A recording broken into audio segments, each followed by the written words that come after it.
All right.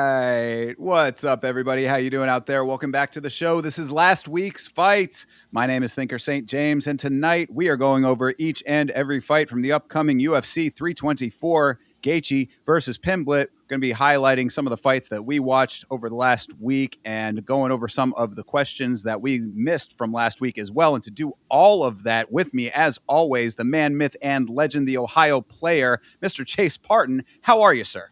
I am obviously great. Everybody is, we're all here. We had some fights over the weekend. They weren't necessarily the UFC, but they were some things that we are definitely going to talk about. And I'm very excited to do that. And of course, being here with Thinker is another great time in the chat. You're always here early. Appreciate you, of course. Absolutely. TJF and Beeb coming in early. Appreciate you always. Yes, again, the MMA winter has been cold and long, but it is coming to an end, folks. I mean, this is the last week, that we're going to be going through till we get to the weekend. And finally, the UFC comes back. I'm sure everyone is very excited about this. Yeah, absolutely. And I know who's especially excited about that. CTE, I'm not going to miss you, man. Appreciate you for stopping by in the chat there. Yeah, absolutely. But no, yeah, I'm very grateful that it's definitely come to an end and we're rounding the corner. We definitely are going to talk about some things that are causing some hiccups in the road coming to this card, but there's no card in the UFC that doesn't have some issues going into it. So I'm very excited to talk about all of these.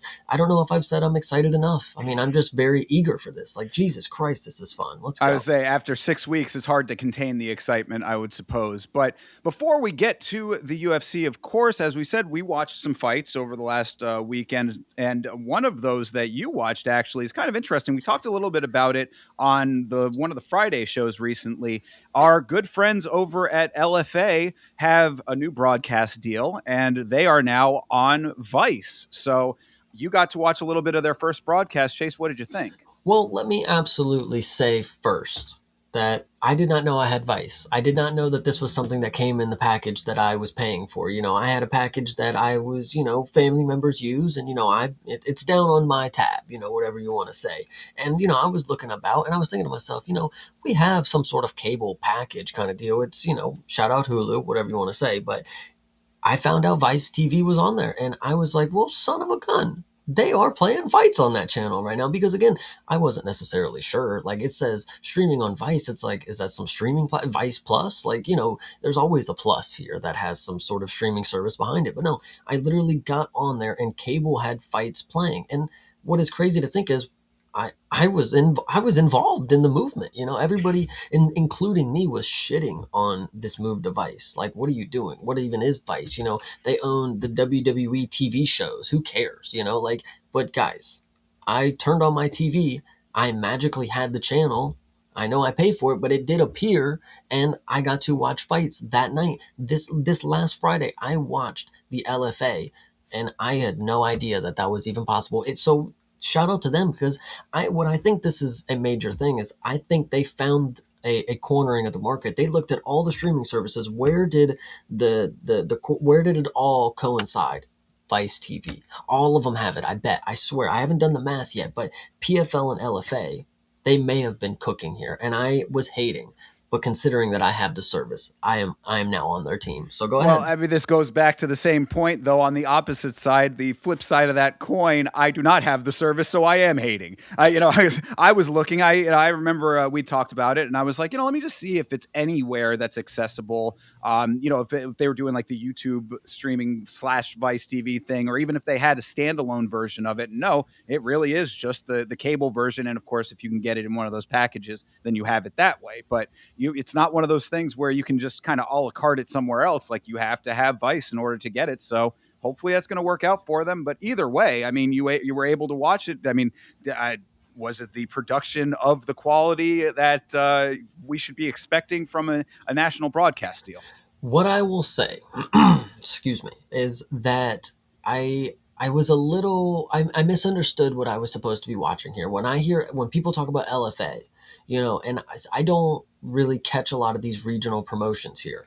But what I caught is this, and what I would see is that this is as regional as it gets by my standards, because a lot of these fights that I was watching, I mean, these were the minus 3,000 favorites, and they're supposed to just go in there and mop the janitor who's 2-1, and it's like, okay, good performance is great, but I mean, damn right, you better be doing this, because this is these are the fights that happen before they go into the Contender Series, and like you definitely saw in some of these, like they they teed them up to just come out here and get some lightning quick, crazy performance just because they're trying to sell them off, kind of deal. And I kind of respect it at the end of the day, but it kind of, I don't know. I feel like it was a little easier to point out who was not going to make it and who was. And I think there was one specific example that I think, if actually to bring up first, is there anything you want to say about LFA before we go into this real quick? It's just that I wish that I could have watched it somewhere. I mean, that's like, I don't want to keep harping on it. I kind of said the piece about it. I think that it is a gamble being involved with Vice, not necessarily because of Vice specifically, but just the exclusivity of being on a channel like that. It kind of, you either have it or you don't. So it sort of separates you from the cable cutters amongst us, so to speak, or, the cord cutters, I guess you call it. And I mean, there are some, like you say, that like you have that have a package with it, but like you have to have a specific package that has that, I think. So, I'm going to be without it now. Being a Fight Pass subscriber, I had it on there and now I do not. So that's a little unfortunate. I'm going to miss the opportunity to watch LFA, but hopefully the quality of the fights are good and the broadcast. That's, really all I got to say about it. Did you want to Yeah, I share? was Yeah, gonna let say me. the one Yeah. that you have is for the next one. Oh, okay. Oh, is it? Uh, Sorry. I'm sorry yes. about that. All right. No, Well, you're then, fine. here, there you Well, the go. thing I wanted to point out about the site here, this is the official LFA site. I am on the past events here. Now, notice it does tell me that the event has passed. Ah, Other information, nothing. Nothing. You have nothing on the official site about where I can find any of the fighters, where I can see any of the stats, where I can see anything that happened in LFA. Now I just get a picture and I get the synopsis, which is very common. But guys, if I wanted to go look at your event that I just watched, which I did, and I wanted to go look, and you give me nothing, I can leave a comment though. Where does it even let me? I have to be logged in to leave a comment, by the way. Who's logging into the LFA site, guys? But either way, this is just crazy to me that this is the reality here. But there's not really much that I want to talk about. I just, the spectacle alone of being on Vice TV and me being able to watch it is the main point here. But there is one specific scenario where I wanted to say that, like, the first fight, it was cool. You got to see a dude who, it was very sloppy but can do a lot of creative stuff, and then you saw a guy who, didn't want to get finished, but he obviously didn't have enough skills to win the fight, and then he evidently got finished crazy highlight by the guy. But as I was watching, it was not somebody that I would say is going to be some crazy high level performer unless he gets his shit together. But he was already old. A lot of these people too were very, like, weathered in their careers. Like, one dude was like 2-1 and 32 years old, and it was like, oh my gosh, like you know. And then he went up against a dude who was 5-1, but it's like he's 35 years old. It's like, what are we seeing here? But hmm. so a lot of just wacky stuff going on. I'm not gonna lie, but the fights were fun. I'll give them that. And then the pace was good. Every commercial break you came and they were coming out to the fight, or it was the cornering, and great pacing. Specifically, the second fight of the night, I believe it was two women, right? The one girl was a minus 3,000 favorite. Now there's a lot of story. There's a lot of context to this. Minus 3,000 favorite. Okay, she gets her nose busted in the first round. Now, not the craziest stuff. We saw the heavyweight champ, Tom Aspinall. He was still going to win that fight with a broken nose, or whatever the case may be. But this girl got her nose busted a little bit.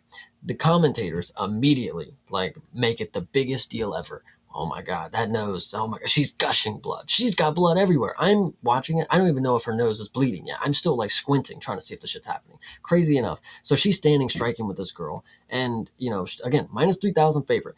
And she stands with her for the entirety of the fight. I have to listen for 3 rounds about how her nose is bloody to all hell, right? And then in the third round, it was iconic. The commentator himself, he's like, man, these judges, I really hope that they don't look at that nose.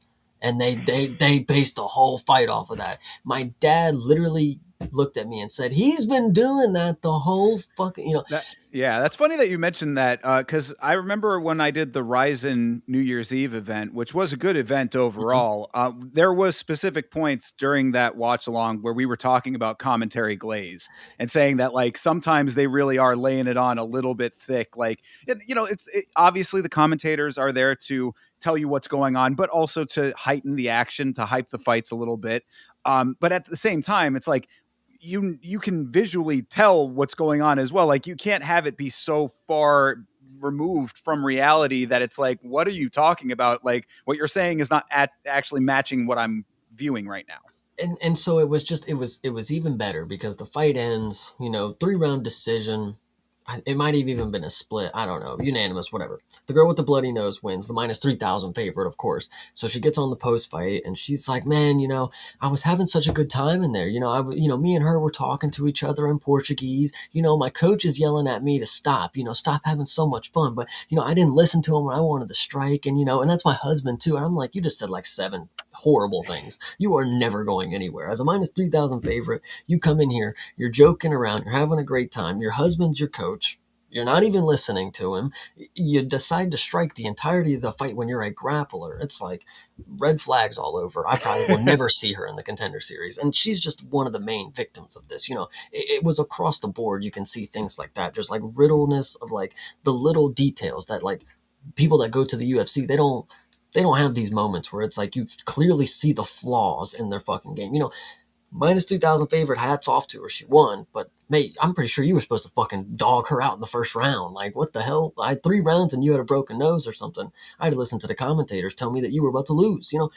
Crazy stuff. So that one Sure. was just one of the main examples. I don't know. A lot, Fair lot, enough. lot going on. Go ahead. All right. Yeah. No. I'm just. I mean, it's interesting. It sounds like the card had a lot of, like you said, if it was very heavy favorites, then you probably had a. I mean, did you have a lot of finishes? It did have a lot of finishes, dude. Yeah, I mean, for the most part, you were seeing the people get finished like they should have, but there Right. were definitely times where it's like, you have these heavy favorites, and then they have these weird ass performances where it's like, who is Joe Schmo to come out here and put up a good job against you? I don't know if there honestly was any, upsets because I couldn't even see this on a betting book. This is another thing when it comes to the one that we're going to talk about here in a few. Those morning promotions, you can't bet on them. You cannot bet on those. The ones at night I've heard you can bet on. So I don't know if this is some sort of hinky exhibition type things because I don't know. LFA, they got you betting with crypto on their shit. So Well, that's that's always a big red flag to me. Yeah, no, that actually also came up on another event we're going to talk about that I watched, the BKFC card from Saturday.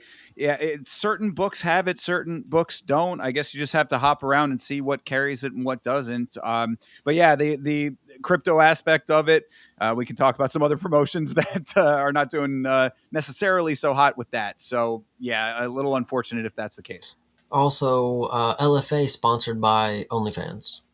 Yes, well, that is something that apparently has been more and more lately. Like organizations are doing either their entire events on OnlyFans or portions of their events on OnlyFans. That's not uncommon now, from what I'm understanding. So, yeah, I don't know necessarily how to equate that into the grand scheme of things, but it is a thing.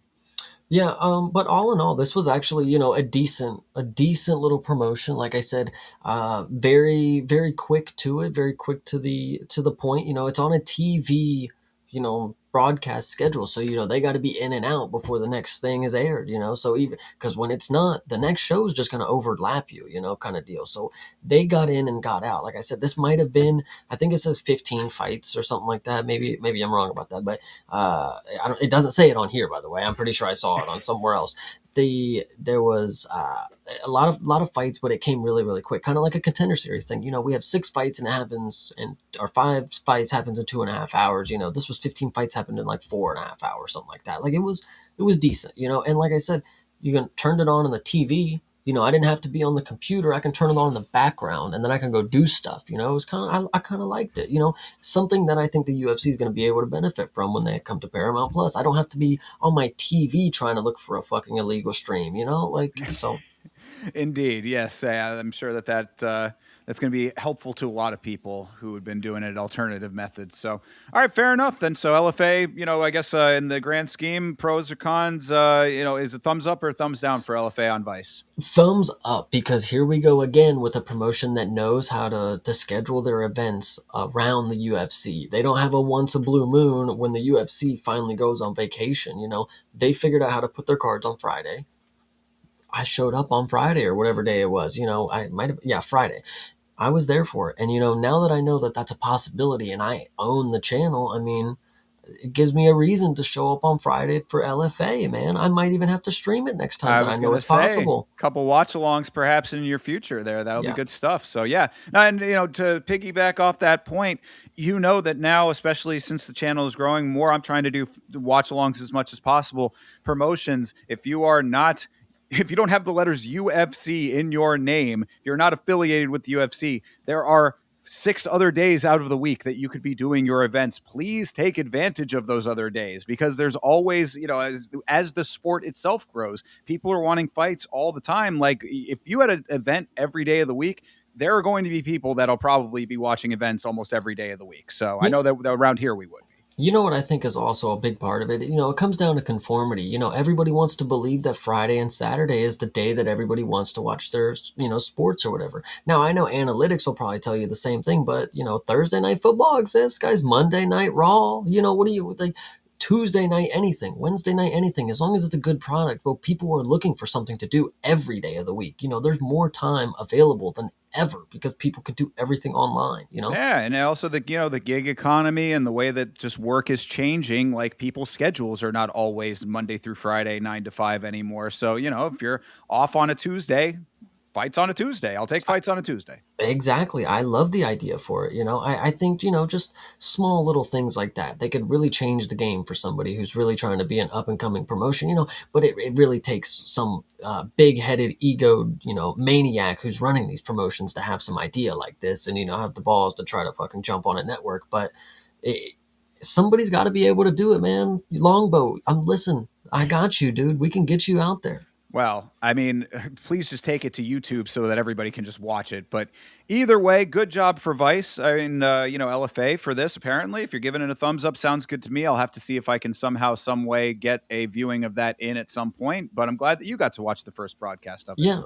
absolutely. And so going into the next thing that I had a little broadcast viewing of, we got one Friday fights. This was last Friday. It's at 6:30 in the morning. You're a trooper for that one, brother. Yeah, and I wanted to get to this one. This was another one that I unfortunately had to work, so I was not able to hang out with you on your watch along. But of course, if you are not aware, Chase getting up early for these, and if you are an early riser, you should be hanging out with Chase for the watch alongs for one championship.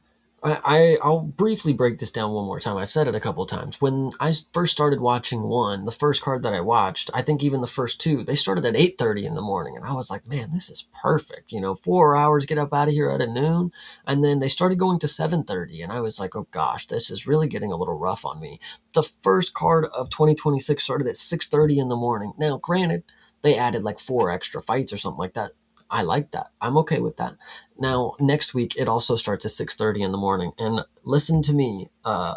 Chatri, I think I said it right. Please, yep. I like to sleep. I really like to sleep. 6:30 is cutting it. If I see 5:30 ever and it's not in Japan or something like that, dude, you're hurting me, but I'm cool with it because go ahead. I was just going to say that's always the issue when it comes to that region of the world and Muay Thai in general. I would love to be doing more Muay Thai watch alongs. We actually did a very brief little watch of a little Lethway recently. That was cool. I'm interested in it, but good Lord, having to get up the crack of dawn for this, it makes it very tough for this side of the world to tune into these, even if they are for free on YouTube sometimes. Because, I'm always seeing them. There's a lot of like smaller, I mean, obviously that region of the world, of course, it's, Muay Thai, like it's not, the organization is a little bit different. There's like little smaller promotions all over the place that are just running live streams of their stuff. And there have been times where I'm like, man, I could just get up and watch that. But it's like, then you actually have to get up and watch that, Yeah, that's actually a really good portion of it is, getting up is fun and all. And then staying up is honestly the really hard part because you're looking over and your bed is just right there. And it's like, well, golly. But either way, no, fights are on and they're always good at one. When it comes to this card specifically, there's not too much that I want to break down. I would like to say specifically one thing. This Ubain Hussein dude. Yes, he's good as hell. He is good as shit. Brazil is one of these dudes that's really fucking good and carries a very what do I want to say? A very good, damn, I don't even know. But either way, he's very good at what he does, and he gives a I don't know why I keep wanting to go back to it, but he's very good. And then Ubaid Hussein beat the living hell out of him. This Ah, was yeah, and he's undefeated. I'm pretty sure still. Let's double check. Yeah, I mean he's just a fucking Chad. Yeah. So either way, this guy here, that's the main thing I want to talk about for this one. But great opening for 2026. Like I said, they started at 6:30 in the morning, but they added 4 or something extra fights to it. So it wasn't dragging on because, like I said, some of these cards are very, very quick. I kind of like the quick in and out version of fight nights. John Anik just recently came out and said the UFC needs to start looking into something like that. I've been saying it for a decent amount of time now. Like, yo, 6.5 hours might be a little better than 8, but when it comes to one, I think four is pretty cool for what they got going here, especially with the length of the fights. Obviously it's 9 minutes rather than 15. But I just saw LFA; they had a very good pace, and they did 15 minutes all MMA. So different things, different strokes for different folks. You know what? That's all I'll say. And I thought this was yeah. a very good opening one card for the year. Yeah, this is always the debate as to, how long the cards should be and how much people want out of their events and whatnot. I mean, it is a large time commitment because, you think about it really when I watch during the day cards, like the ones that start at like noon or something like that, you're still ending at 7:30. You know what I mean? Like you're Mhm. basically devoting an entire day to fights, which of course as fight people, we're cool with that. But it's understandable for a more casual fan to want to maybe have a 5 hour block. Like think about the length of any other sporting event. Like, I mean, the 3 hours for a football game generally, maybe 3.5 with halftime. I don't know, like whatever the actual numbers are, but it's not necessarily such a large block of time the same way that these are. So perhaps a little bit of, a change of that could be helpful, but I guess we'll see what they do on Paramount. Maybe, I mean, judging by the length of the card that we're going to be talking about today, it looks like things are not changing too much in that regard. True. And then obviously, so that was last Friday morning. This is going into this Friday morning. I'll just quickly read off the synopsis for a couple different things that we got going here. So we got a 23-year-old Warapom brings devastating left body kicks and elite clinch skills as he looks to bounce back from a decent decision or a recent decision loss. And we also got somebody from Myanmar, powerhouse Solin O in bantamweight Muay Thai. Oh, hey, wow. Okay, hold on a second now. Solin Okay. Oh, that is a person who I am familiar with because of the Lethway that we watched. Apparently, he is quite the Lethway legend. Well, interesting enough, we also have a 33-year-old national Lethway champion named Man of Steel. So, I mean, this Little Lethway action. might be the card for you to tune into now that you're a Lethway Oh, enthusiast, I'm loving it. Okay, yeah, that actually might be. Is it? They say it's Muay Thai. Is it Muay Thai or is it Lethway? Are It's they most likely going to be Muay Thai. okay? Yeah. Because apparently they actually have done Lethway fights in one. I've Like heard that too. yeah, like I haven't actually caught any of them, but like if they, I mean, like I said, I know that O is, he's got plenty of clips on YouTube of his Lethway performances. So yeah, there you go. This is a national Lethway champion over here versus a Lethway legend. This could be very interesting. So mind you, this dude has 71 of his 74 wins coming by knockout. So this is just absolutely what you see in this shit. I love to hear it though. Yeah. Halfway down the card though, in the featured bout, battle-tested veteran Kun Pani Sor Sami. I'm gonna go with it. Takes on undefeated teenage. By the way, teenage is the thing here. Teenage sensation Rustam Usanov in flyweight Muay Thai action. So what is key about this, and I think this is what you need to know, when it comes to teenage athletes, all around the world, different sports, you have teenage athletes that do a lot of different stuff. When you look where I came from, growing up, I watched the NBA. I would see people come in as teenagers, 18, 19, whatever you want to say, but like they are physically ready for this. Like they are clearly a large human being and athletic as shit. When I hear teenager and I think flyweight, I'm like, y'all didn't even give this dude a chance. Y'all just like threw him in there. Like, yeah, he's like, Or all right, good boy, go. Yeah. That's why I was going to say that's the difference between what you're talking about with basketball and something like this. Like in basketball, they're generally not getting punched in the face, you know? Yeah, yeah, exactly. So yeah, this dude, I worry about that. But either way, so the 33-year-old Kunpani, older brother of Seksan or Kwamang, enters on a 6-fight winning streak with 27 career knockout victories. Guys, I'm telling you, when it comes to knocking people out, you never really see it happen with your eyes, but apparently they've done it their entire lives. Like I'm not going to be the one to question it, but this is what the synopsis has on their official website. So either way, and then of course, 18-year-old Russian southpaw Unisov brings spotless 15-0 with 11 knockouts. I listen, guys. We might have a show on our hands here, but either way, that's going to be a good one. And then, okay, we got an Italian undefeated Gabriel Leonetti. I like that name. That is definitely Italian. Leonetti. Leonetti. Sure. Love it. And then debuting Vietnamese striker, really, Thon Nguyen. Thon Nguyen Ton. Yeah, I like that. Strawweight MMA action. Then we have some MMA coming in here, guys. Love to see it. China versus Japan. So we got China Zhao Zhangdong and Japan's Kazuki Manguchi, excuse me. I'm sorry, guys. And again, we got strawweight kickboxing this time. We got a lot of different varieties. This is going to be, and this is in the morning as well. We'll obviously talk about what's At what happening time does later this on that start? night. This is again 6:30 in the morning. Everybody, get ready. We are going to be up and early. But either way, Yep. Get your coffee ready. and then we got Spain. We got Paul Pascal battles Japan's Yugo Kato. That man, these are some. I love these names sometimes, to be honest. But anyway, that's strawweight Muay Thai. Oh wow, we got Belgium. Gosh, they got one of everything on this card right now. We got Belgium, Alistair Volders, and Mongolia. Jesus Christ, here, Yeah, guys. international affair. Squares off against Mongolia's Batakir.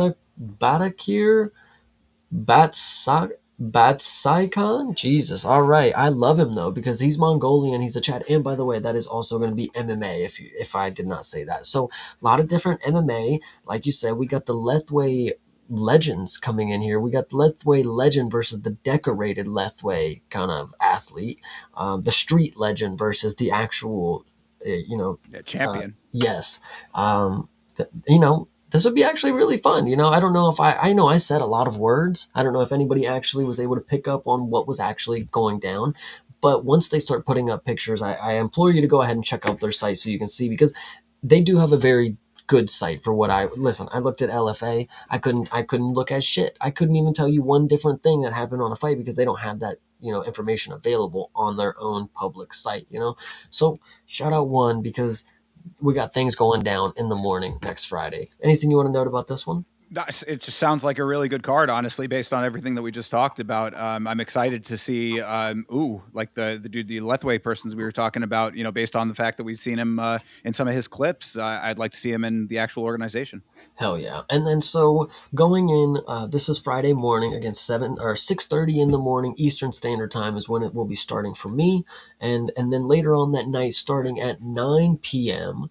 we have another one championship card, and this one is this is their more highlighted event. This is the one that everybody's showing up for the one before, but like this is the one where they got their popcorn ready. Like they're just watching the other one, playing on their phones. This is the one that everybody shows up for Saturday night, and they're technically Saturday night for them, not for us. But love to see a bunch of different things going on for this one. But there's just one specific story that we have to talk about, and I think it's very specific to a lot of people in the chat because I've heard this one.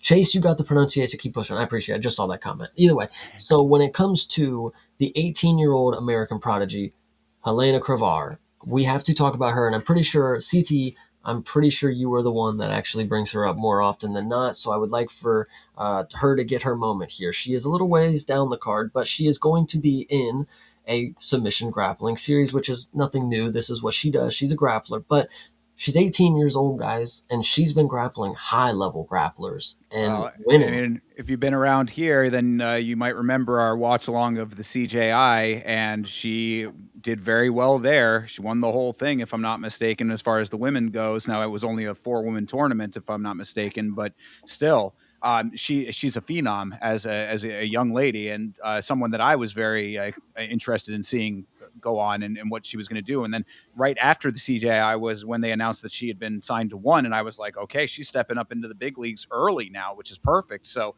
yeah, definitely somebody to look out for in the submission grappling world, and someone that I'm looking forward to seeing again myself.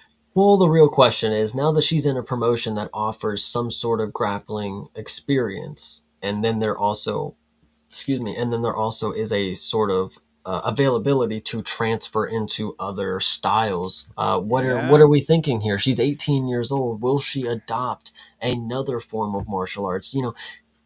Everybody always has that first love, and it looks like grappling is that for her. But will she slowly fall in love with MMA? What's the deal? I mean, this is the big question now, isn't it always?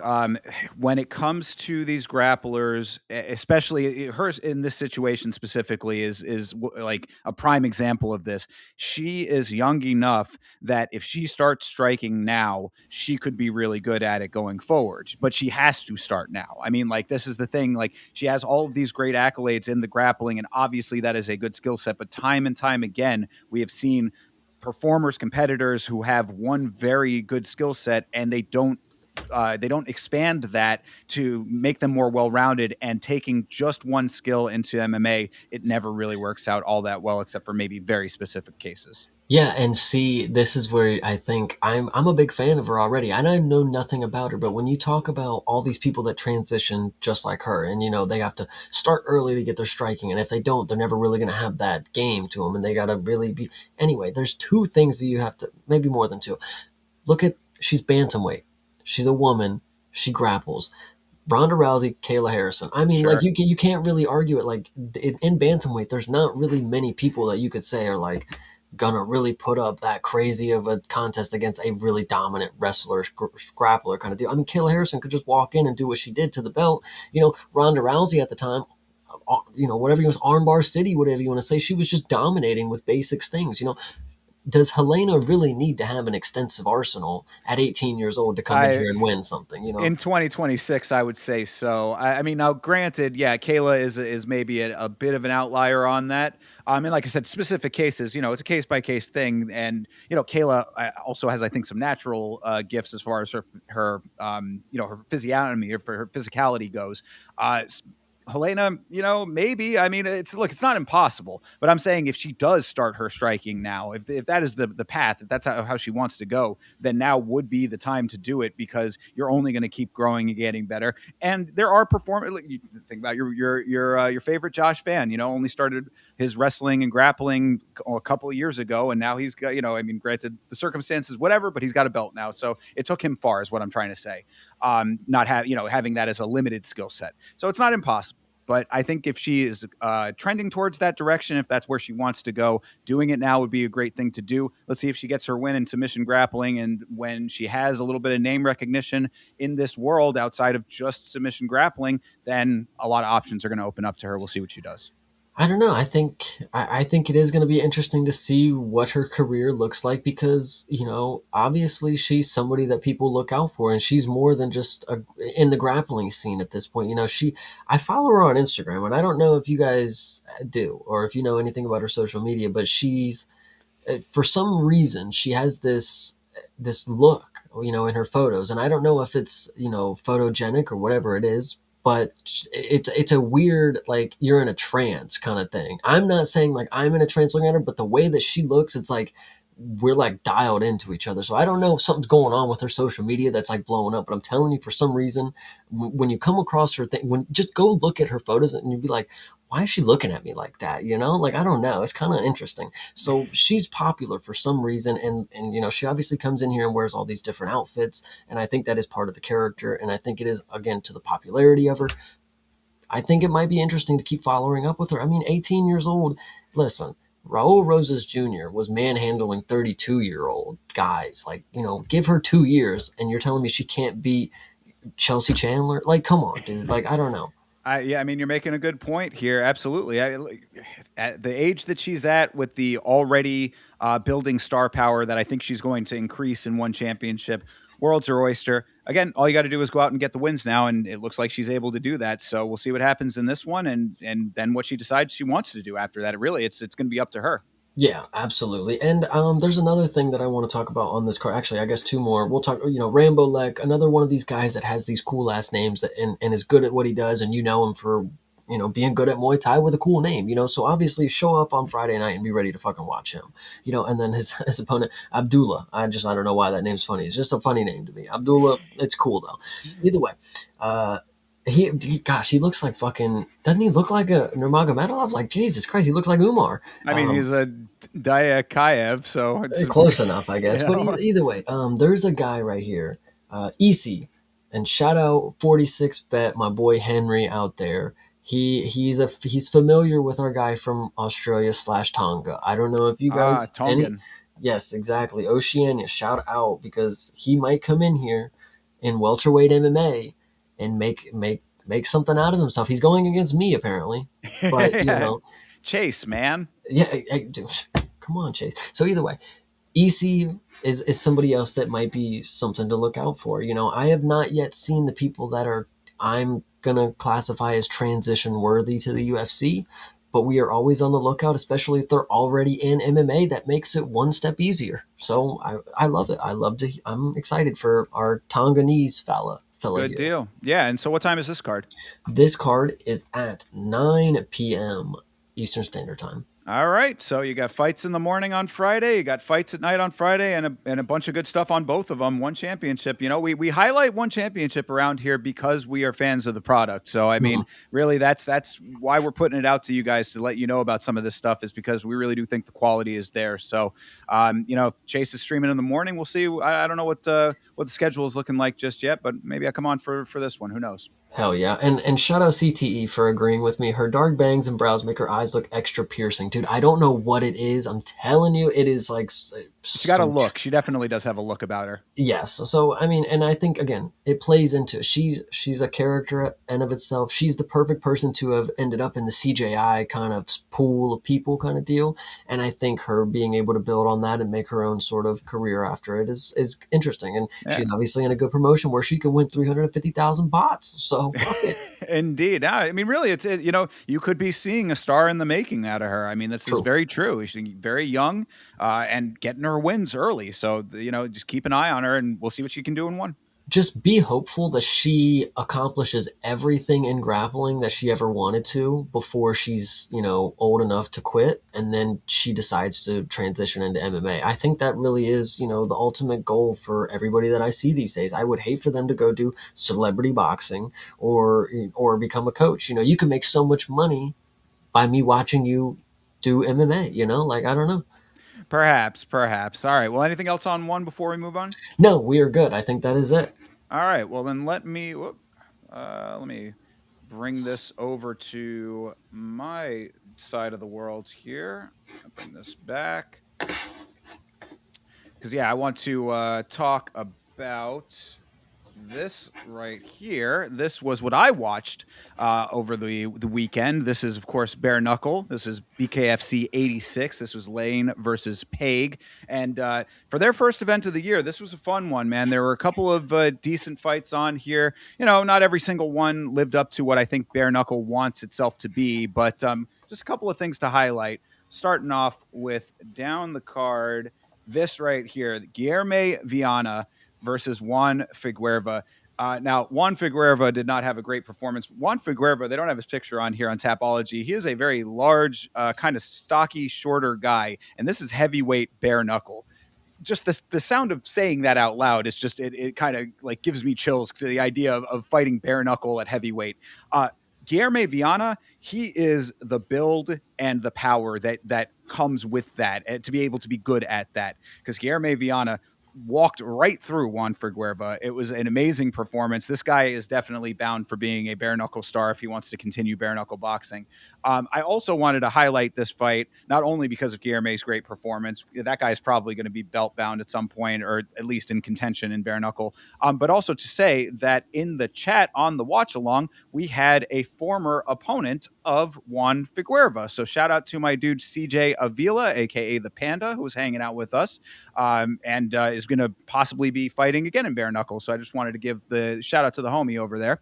So that was number one. The next fight that I wanted to highlight, really not the fight, but the performance, is our dude from Tough, Rico DeJulo. This guy is tearing up BKFC right now. And for a while, I thought that he might have been someone I knew from somewhere else because I always remembered the name. But then I realized, like, I was like, had a come to Jesus moment. I was like, I saw his entire season of Tough. He was a Tough competitor. And then, for whatever various reasons, he ended up in BKFC and is now on a very nice streak there. He's got great power. He's been finishing his fights. Highlight finish of this fight here against Cornelia. I mean, this was a performance that is going to be setting him up for bigger and better. And as he said, and I love this, he said, I've got power that translates weight classes. And what I said to that is I call him now the Rosetta Stone of bare knuckle. Nice. So, yeah. Love to hear that. Yeah, he is really, really doing great things in bare knuckle. So got to give a huge shout out to Rico DeJulo. After that, the other one I wanted to highlight here was this fight here, this Ras Hilton, I believe it's pronounced, Ras Hilton versus Bronco Busick. This was a great fight, and Busick was doing really, really well early on in this fight. It looked like he was about to have this thing in the bag, and then in the last minute, Hilton ends up coming back with a come-from-behind victory and takes the whole thing, and it was crazy to see. It was a two-way action kind of fight. Really, really good performances on both sides, but Hilton, veteran status, I guess, even though his record's not that great, but he really did some great work in this fight to be able to stick it out and get the victory in the end. So good deal there. And then the only other two things I wanted to talk about really quickly to highlight was the co-main event. Now, this is unfortunately not a highlight in the traditional sense, but I did want to touch on it. This guy, Jamel Herring, is fighting Matt Gaiman. Jamel Herring is a traditional boxer. He comes in from WBC and that sort of boxing world, gloved boxing, traditional boxing. He has a very traditional boxing style. He was a heavy favorite and he won with his traditional boxing style. However, what I say to this is that this might be something that will be to the detriment of BKFC. Because what you and I talk about, Chase, all the time on this show is that we are not fans of traditional boxing. We want dirty boxing and we want bare knuckle boxing because that's where the actual action is. This is a finishing sport. This is not a point fighting sport. Jamel Herring was fighting it as a point fighting fight. Like he really had a very, shoulder roll back, get pop two, stick and move kind of a style to him, which did win him the fight, but I don't think it's the style that they want in bare knuckle. So that was just an interesting dynamic that I wanted to highlight. If they get more traditional boxers in bare knuckle, it might not be a great thing for the promotion. He's from Cincinnati, Ohio. And the only thing that I would like to note on top of that is I remember listening to Julian Lane come out and they said he was from Mansfield, Ohio. The only thing that I know about Mansfield is that there's a prison there. I don't know if it's like a WWE character type of thing that he's had. He's the crazy guy from Mansfield, Ohio. I don't know, but either way, could be. I mean, maybe he he's that crazy. Or maybe he just lives in the prison. They only let him out for the bare knuckle fights. True. I wouldn't doubt it. But no, I mean, either way, I would hope that's not the case. That this dude continues to make a watered down version of what I used to love as BKFC. But he is from Cincinnati. I'll give him the benefit of the doubt. Come out here and give us another one, kid. True. Yeah. Well, and what you said is exactly correct. It is a watered down version of the product if that is going to be the case. Now, granted, Matt Gaiman was not really a competitor that was up to the challenge of this fighter. So maybe somebody else is going to bring the fight to him in a way that's going to be a little bit more of a challenge and make him have to work a little harder, whatever. But if you had two of those guys, two of that similar style, it would not be a fight that would be getting the crowd on their side. The crowd was booing this fight. Mm-hmm. So I just, wanted to mention that bare knuckle, tread lightly with traditional boxers coming into your sport. So nice. There was that. And then, of course, the real reason that, aside from just the fact that I watched this card, the real reason that I wanted to talk about this thing had to be the main event, Julian Lane versus Dustin Paige. This was a great scrap, man. Julian Lane, much like Mike Perry, has found a lane for himself, no pun intended, in BKFC. And it really fits very well. And Dustin Paige, I guess he's a former UFC guy, they were saying. I'm sure that I've seen him fight if he is, but I didn't remember the name off rip. Came in here and took to it immediately. And this was just the exact type of fight that you wanted, especially this being for the welterweight title. And, spoiler alert, Paige ends up taking it after a really tough first 5 rounds, I believe, a 5 round fight, and then they go to a sudden death sixth round for title fights. And this was the type of thing that even with that sixth round, it was very, very close. It was one of the ones that I immediately said, run it back. I hope that they give Julian Lane an immediate rematch on this thing. I'd love to watch it again. These two guys are suited for fighting each other. It was a really, really solid performance. So have to shout out both of the guys. Let Me Bang Bro was indeed allowed to bang. Yeah, I actually really like that he's lived up to something. Like, like it is a meme, but like when I see that video and I'm like, man, that's truly somebody who I believe needs to be in the cage fighting. Like again, I've said this before, like imagine Nate Diaz working behind the McDonald's counter. Like you could not, it's just not how it would work, man. Yeah, no, and you make a good point because it's like, especially from the era of the sport when that meme was established, like think of how many fighters that from that era like could be meme worthy and then don't go on to really do much else. They don't expand in the sport. They maybe go regional and don't really have much of a much of a progress. It really is nice to see Julian Lane finding his own in BKFC. And then if you're lucky, you become a teacher, and then you actually have a brother who was in the military, and then you have some two idiots who review your movie like 20 years later or whatever. Shout out the movie The Warrior 2011. We did a full review on it. Everybody listening, make sure you check that out. It is a very good time. And Roadhouse should be coming this week, by the way, as well. So keep your eyes out. MMA on Film, your number one source for everything MMA movie related. Hell yeah. But yeah, so I just wanted to, briefly go over BKFC. It was a great time. Always a fun time on the watch-alongs for BKFC. It's really one of the ones that I enjoy doing watch-alongs for. Pace of these cards is really good. You move along pretty quickly. You get what you need. And in general, this one was not necessarily like consistent finish after finish. There were a couple of ones that did go to decision. But either way, you get what you pay for in BKFC. It's a quality product, in my opinion. And then the last thing that I think we should touch on before we move into the official UFC slate, if you scroll down the page just a little bit, I didn't actually know this. Right on the bottom right, Zuffa Boxing's in 3 days, guys. Let's go. Where am I? Scroll back up. Right there, Pick'em Fantasy Games. It actually tells you when the thing starts. So Zuffa Boxing in 3 days, guys. Didn't know if you knew. We did talk about this in the Discord. I'm on the fence as to whether or not I really because I personally don't want to support this. Like, I am not a fan of Zuffa, TKO, Dana White getting into the boxing world. What I've said about it a number of times at this point is that the boxing world is a very established world. It's almost like its own entity. The TKO trying to get into this space feels like a colonization of sorts. So I don't know if I really want to support that. However, it is happening in the Apex, and out of at least morbid curiosity, it being on a Friday night, it's going to be contending with one, I suppose. But I'm torn as to whether or not I want to check it out. It could be over. I mean, depending on how streamlined this is. I mean, if it starts at 6 p.m., I mean, it could end at 9, 3-hour event, I guess. But starts at 9 Eastern. Is that no?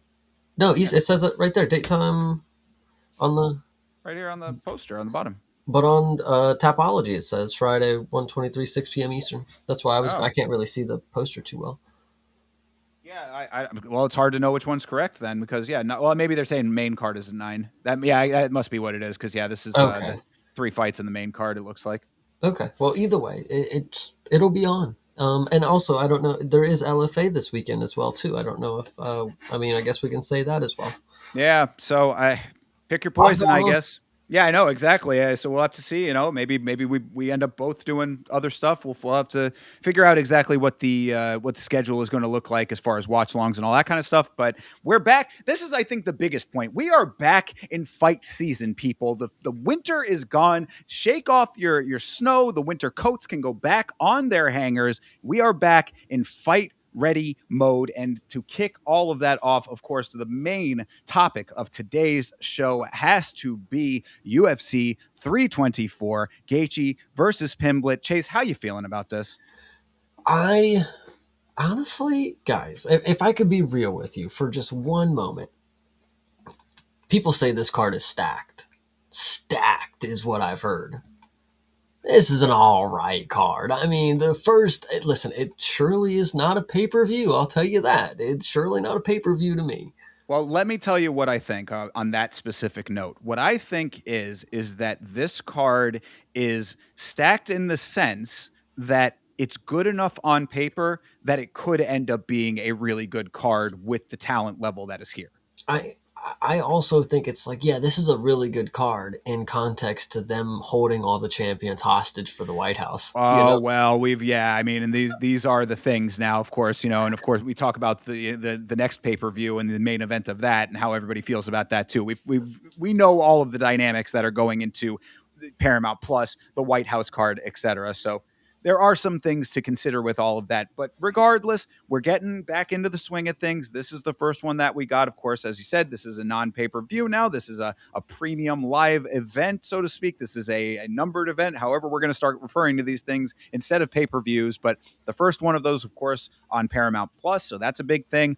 Unfortunately, Kayla Harrison versus Amanda Nunes was taken off of this card due to a neck injury and surgery that Kayla Harrison has to have. So that really does put a damper on things. People were asking, how does that change this card? I'm like, it changes it dramatically, considering that's potentially the best female fight of all time. Maybe, we'd have to see it actually in action to know, but on paper, again, two of the best, one who is the best to ever do it and one who potentially could be.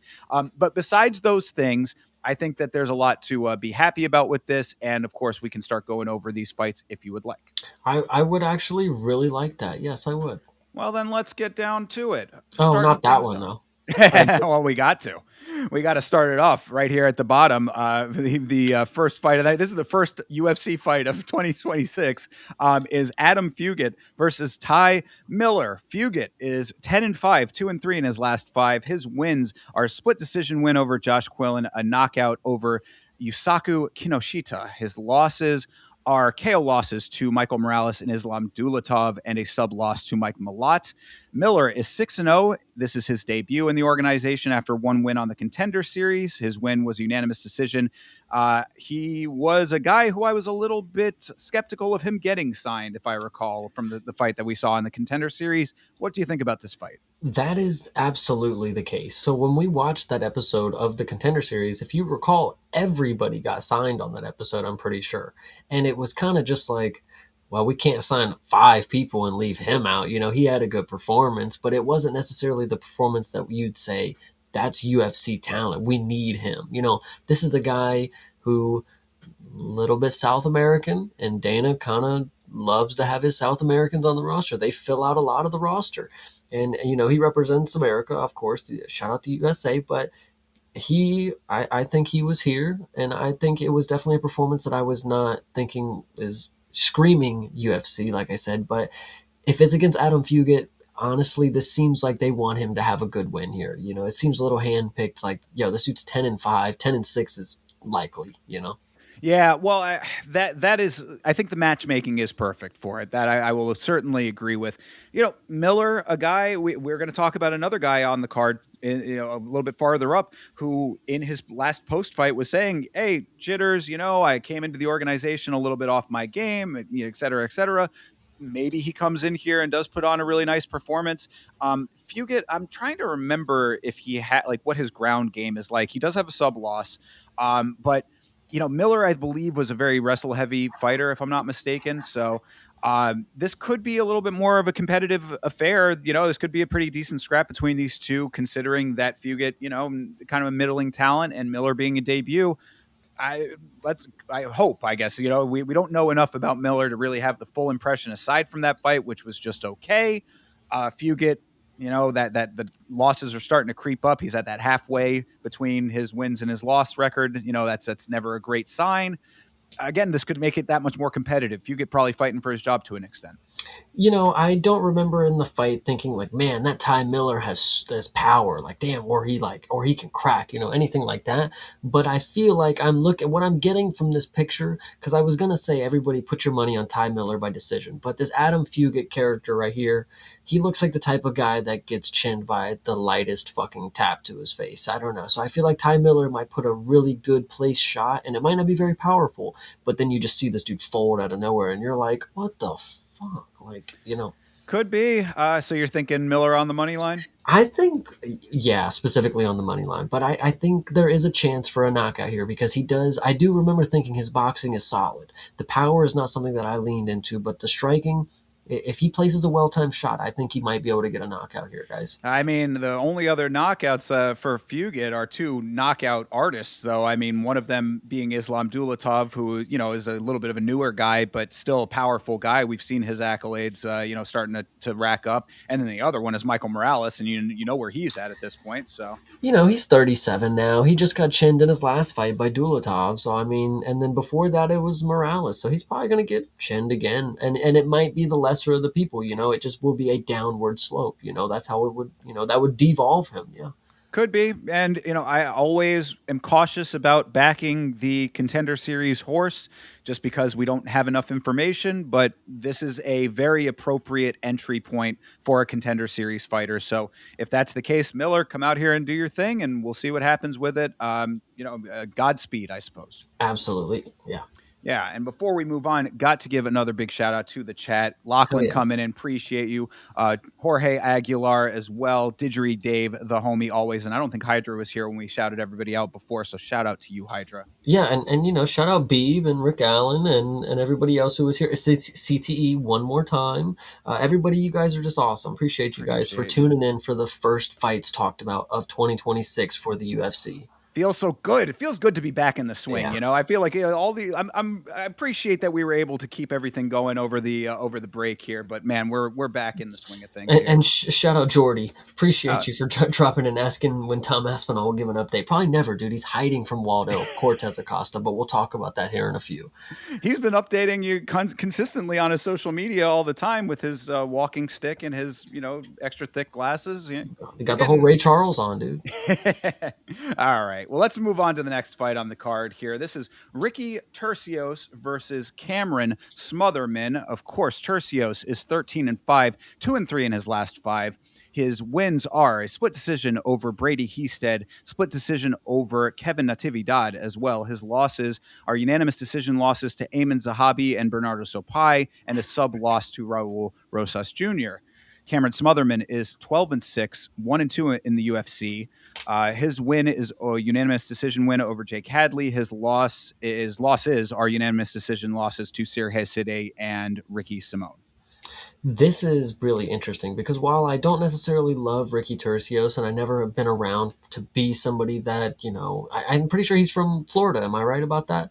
I don't know if he is from Florida, actually. He might be from Texas, I want to say, but... Okay. Either way, Ricky Turcios, again, not somebody that I would heavily favorite, but Cameron Smotherman as a prospect, right? Think about what that means. He is a prospect. He is 12-6, guys. He's nothing in the UFC. I mean, this is clearly a layup for Ricky Turcios to stay in the picture because he, for some reason, has some sort of cult-like fandom around him. I listened to a fucking interview of him the other day, and the way that he sounds is, he does have the whole Nate the Train kind of thing going on. Some people are really into that, and the fan base is kind of cultivates around him. So I think this is an easy one. Yeah, that's the thing, is that he does have, I think more so than the Nate the Train, he's got sort of this Zen kind of attitude, or more. I like that. Yeah, hippie. Yeah, but also that samurai-ish sort of sort of thing. He's got the warrior code sort of thing. I focus my energy, and I visualize, and I manifest my destiny and all this kind of stuff. It's okay, but then you got to go out there and actually do it. And the other thing about Turcios, though, specifically, is that I was one of those people that was drawn to that a little bit. I was like, okay, I appreciate what he's saying and the dedication that he seems to have to the sport. And then he acts like a complete asshole during the Raul Rosas Jr. fight. So I was like, you're not really living up to what you're selling me a bill of goods that you're not living up to with that kind of carrying of yourself. Now, Smotherman on the other side, I was not super impressed with his last performance. Granted, he had a nice victory when he came in on short notice. That was sort of an upset. There are some decent things to like about him, but I don't know. I think that this is also good matchmaking because there's pros and cons on both sides of the equation, and it's really going to come down to style. I think that Ricky is a bit of a sticky guy. He's one of those dudes that likes to get his hands on you and kind of drag you all over the place. That is something that was impairing to Smotherman in his last performance. So if he goes out there and does a similar type of thing with this, then perhaps he does have some success. This one, I'm actually going to call you out because you've said this a couple of different times about Ricky Turcios in his last performance against, Raul Rosas. Guys, who cares that he didn't want to have a glove touch with him? What's so bad that he did not want to just be friends with Raul Rosas Jr. in the fight, I mean, there was more than that, though. It I was mean, I agree, but it's just one performance, where he clearly didn't like somebody or, there was something other going on. But that's the thing, is that it would be one thing if that's how you always carried yourself, but you specifically carry yourself as like a person who lives by the warrior code, and then you completely go against that by not having like the respect that a warrior should pay to the fight. I hear you. I hear you. But, everybody deserves more chances. He seems, I don't necessarily hate him for that. He got submitted, I mean, he acted like an ass and he took his ass whooping and got choked out or whatever you want to say. So yeah, he paid for it. You're right. Exactly. Humbling experience. So maybe he's over it. We got to see, maybe he's still, if after the next performance, you still feel the same way. Okay. I feel that, but give him a chance to be humbled, let that happen. And I want to. And, you say, where is he from? Florida, Texas, whatever. Where I know that he is from is The Ultimate Fighter. And I did watch all of his season on that, and I've liked him since then. So I would like to see him do well. But you yourself have made the very clear point, and one that I think is very true. We have not seen a lot of success out of The Ultimate Fighter lately.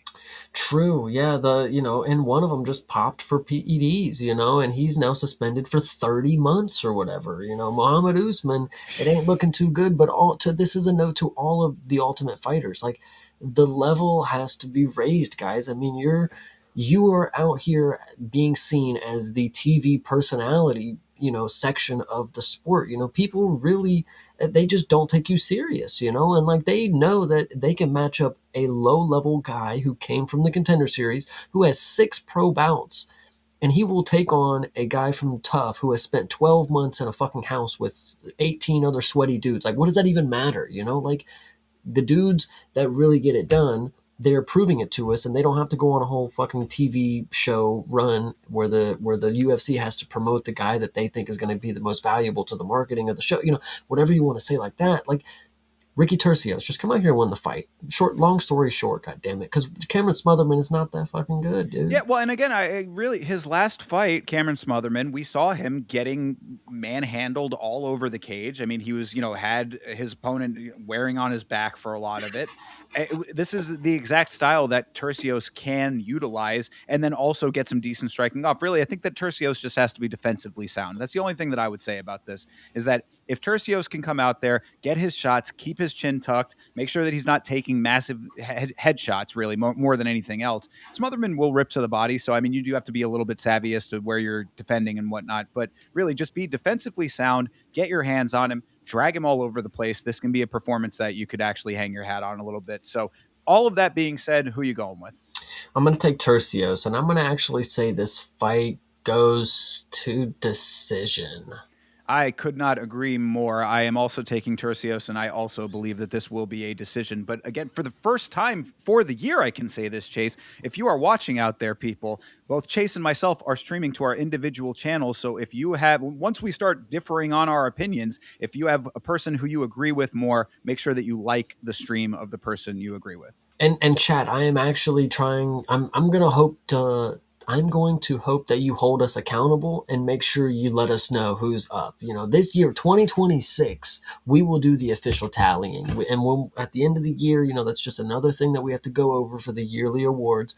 Who took home the most wins? Who was the dub unit when it came to last week's fights? I like it. All right. Well, big assertion on the show. I'm going to leave you in charge of keeping track of all that.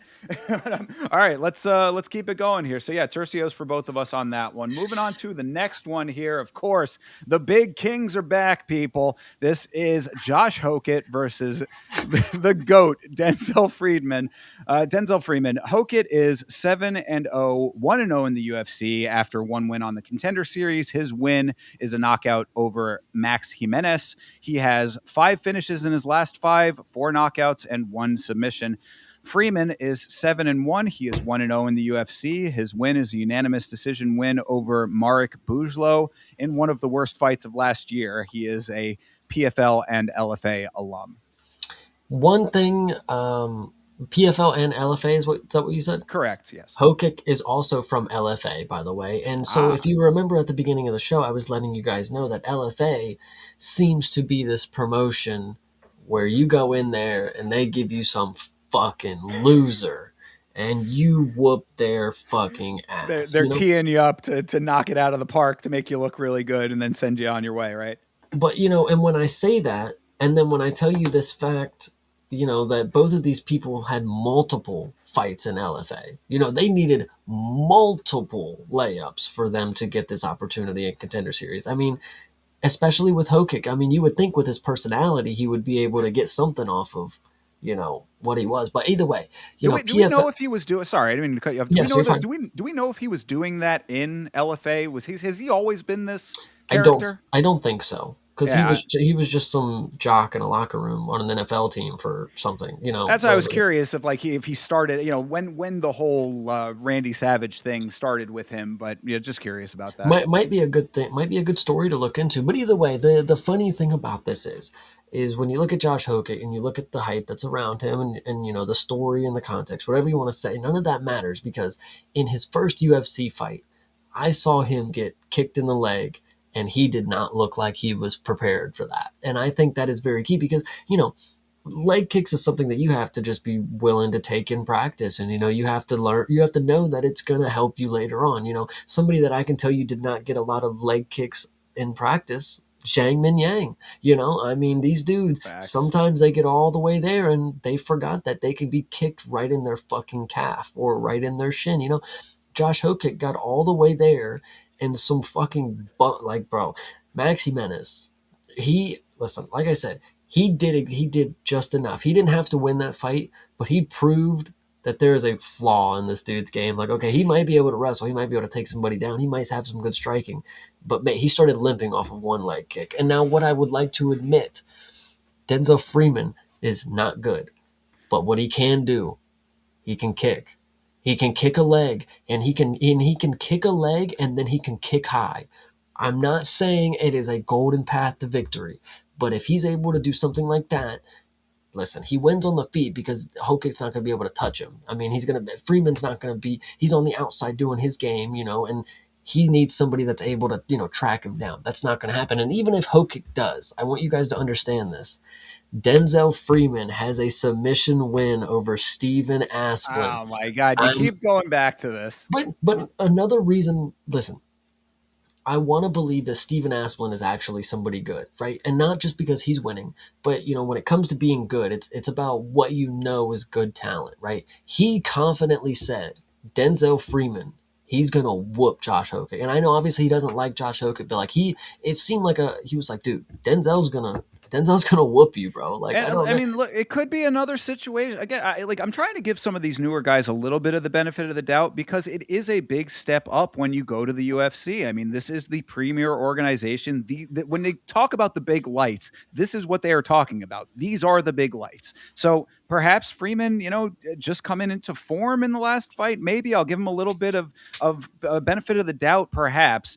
But Hokitt, on the other hand, he came in and took it by the balls. I mean, he really came in and put on performances. Again, he has 5 finishes in his last 5, 4 of them being knockouts. So I mean, when you're saying, oh, he's gonna, Freeman's gonna be able to stay on the outside and just get these leg kicks off, I'm like, Hokitt is gonna, maybe he'll wince to one of them, but that's gonna be in service of getting past and getting to the, getting his hands on him. Nah, bro, I don't see it happening like that. I see this dude getting leg kicked, 3 times, and then he does not have that blitzing ability that we saw. He Maxi Menace. Listen, this guy. I listen. Denzel Freeman. I think Steven Asplin. Listen, you can't even argue that he's not. It's not like he's just some random jobber. Like he is somebody that has stock right now. Like so, he has a win, not just against him, but he got him to the ground, and then he was able to use jujitsu to win the fight. So Denzel Freeman clearly has something that we don't know. The what we saw in the first fight. Now I'm not gonna say I'm 100% locked in, but I think what Denzel Freeman has and what I know is fact.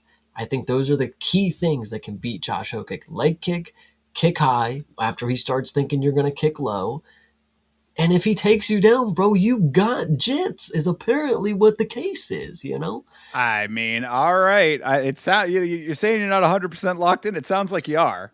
A wrestler who does not have the superior striking and or the grappling chooses where he will lose the fight. I think Denzel Freeman is going to be able to win this one. I'm But just saying, I don't man. understand how you're saying he doesn't have the superior striking when he has the superior striking. I don't think so. I mean, Uh, Denzel Freeman is all right. clearly he's technical. He's fine. He knows like you can he throws it and he looks fine when he does it. Now, I'm not saying that he's able to engage and go out here and knock somebody out, but he looks like listen, he'll do that sparring shit. You know, that's fine by me. And if Josh Hoka can get a hold of him, I mean, he might have some grappling that we don't know about because we haven't seen it yet. But it is there on paper that he submitted a guy who knocked 500 strikes on a dude in heavyweight division. You know, like It is true. I mean, I cannot take that away from you. And if you are going with Freeman, and this turns out this is going to be a galaxy brain pick right here.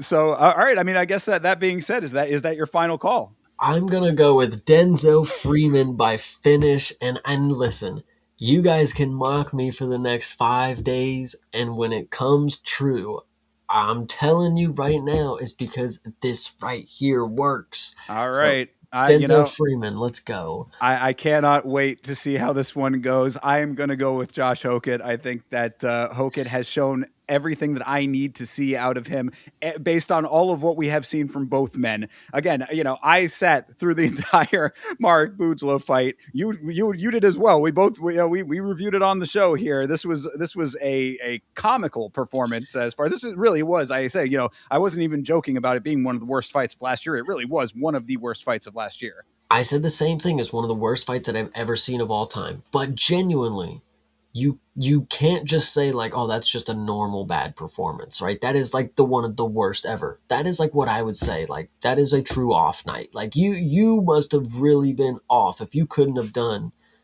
a lick of anything. Like I don't know. That's Could just my be. I don't know. I It's really even the I best hope he's have them, watching. Yeah, well, I mean, that too. But even the best have them. We talked about Nazim Sadikov. One of my favorites, and who looked terrible in his last fight. Hopefully, he comes back and has amazing performances again. Perhaps Freeman comes out here and shows the world why he is here. So fair enough. All right, I guess that's final answer then, eh? Yes, absolutely. All right, same with myself. So you're taking Freeman, and I'm taking Hokett. All right, to round out the early prelims here, crazy that this is on the early prelims based on both of these fighters in this fight, but love this fight. This is Michael Johnson versus Alexander Hernandez. Oh, lose Chase. Oh, Chase dropped, and you back? Hello. Oh, Chase Space is back, Okay, everybody. You can hear me? I can hear you. Oh, there you are. Okay. Okay. Yeah, that was a little strange. All right. Well, now that Chase is back, let's get into this fight. Michael Johnson versus Alexander Hernandez. Johnson is 25-19. Good Lord. 4-1 in his last five. His wins are over unanimous decision wins over Daniel Zellhuber, Darius Flowers, and Mark DeCasey. He has a knockout win over Atman Azaitar. His loss is a knockout loss to Diego Fajeda. He is currently on a 3-fight win streak. Hernandez is 18-8, 4-1 in his last five. His wins are a split decision win over Austin Hubbard, unanimous decision win over Kurt Hollabaugh, knockout wins over Chase Hooper and Diego Fajeda. His loss is a split decision loss to Damon Jackson. I have LOL in parentheses next to that. He is also on a 4-fight win streak himself. This one is interesting, and this is why I would not be betting on this fight. And I'll tell you why, because this is an interesting situation where you have somebody who, in Michael Johnson, at his age of 39, genuinely has good hand speed, genuinely has decent power still. Like, he is still somebody that is a threat on the feet. And then across from him, you have Alexander Hernandez, where he's in a situation where you are hopefully, rightfully hoping that he finally has everything together. Like, he's now on his way to something good. But the fact is he's right in the situation where if he loses this fight, you still can say he just wasn't ready. He still just fell back on what he lost or what he did before, that he still just won't get around to it. Like, he did it again. Like, he fooled us once again.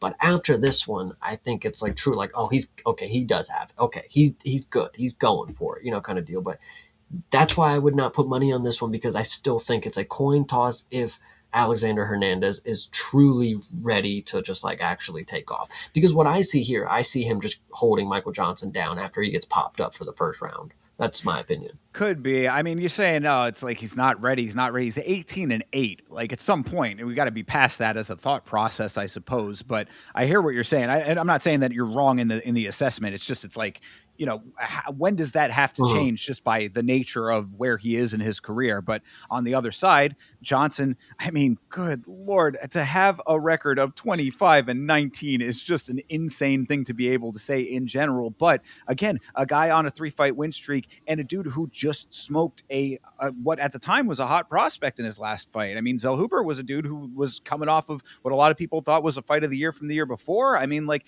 it's a crazy thing. Johnson is another one of these guys that defies his age, but he is very, very spotty. It's like it's unfortunate. Like he's one of those dudes that wins over guys that are the elites and then loses to randos, and it's a hard deal here. Which Hernandez is going to be in this performance is also a question. You've got a guy who, on our year-end wrap-up from last year, I had put as one of the people who I thought his stock rose tremendously. I mean, he had, he's on a crazy win streak right now, knockouts involved in that win streak. He's putting a lot of those pieces together of the puzzle that you've been talking about, like where he's at, in his trajectory. This is like a must-win situation in my opinion, because if not, then he is going to slot himself in as a middling guy forever. Hernandez, I'm talking about. Um, and I agree. I think what this is prime example of is this is the UFC showing they're dangling it in front of our face. They still have hope that Hernandez could somehow be some champion, because Michael Johnson, again, a resume builder. You fight him, you beat him. That means something when you look at the Dragon Scroll at the end of the career. Michael Johnson on there. That means something. Now, him being 39 years old means, yeah, we want him in this fight, but we want Alexander Hernandez to be something after this. Like, that's why we're giving him a 39-year-old opponent. Chase Hooper obviously was a younger, a little more inexperienced, but obviously a proven opponent, and he fucking flatlined him, of course. But like the fact that they give him Michael Johnson after this, I mean, it's, I don't know. That's kind of easy for him, I would say, because he could just hold him down the entire time. I think Michael Johnson trains with Usman, but I don't care. He's not getting up like Usman. I don't think. Could be. I mean, Hernandez is not really a guy that goes in to hold people down, though. I mean, like that's That's what he did to Kerr Holloway. Yeah, I guess that is a good point. Again, maybe versatile, I guess you could say. Yeah. Because my whole my thought process with that was that if you remember the Chase Hooper knockout before that was not an overly exciting fight. Like it was Mhm. a lot of strategery going on Hernandez's side, and then he just found the exact right shot and landed that shot. Um, that being said, if he is going to try to play that overly cautious backing off kind of thing, try to play it on the outside, Johnson will hunt him down. So I agree with you. I think this is a very hard fight to pick, probably one to stay away from as far as betting goes. But of course, we're doing predictions, Chase. So what are you thinking here? This one, I'm going to take Alexander Hernandez by unanimous decision. I like it as a choice based on what we have been seeing out of him lately. And, maybe a little bit of bias just being a longtime fan. I'm going to ride with Michael Johnson on this one. I think that this is, yet another one where it could be another prospect killer type situation, even though obviously Hernandez, we just talked about where he's at in his career and all of that. Michael Johnson, if there's going to be a person that will upset the thought process, if you're thinking that Denzel Freeman's going to be the guy to upset the thought process, then I think that I can at least throw a bone to Michael Johnson on upsetting the traditional narrative.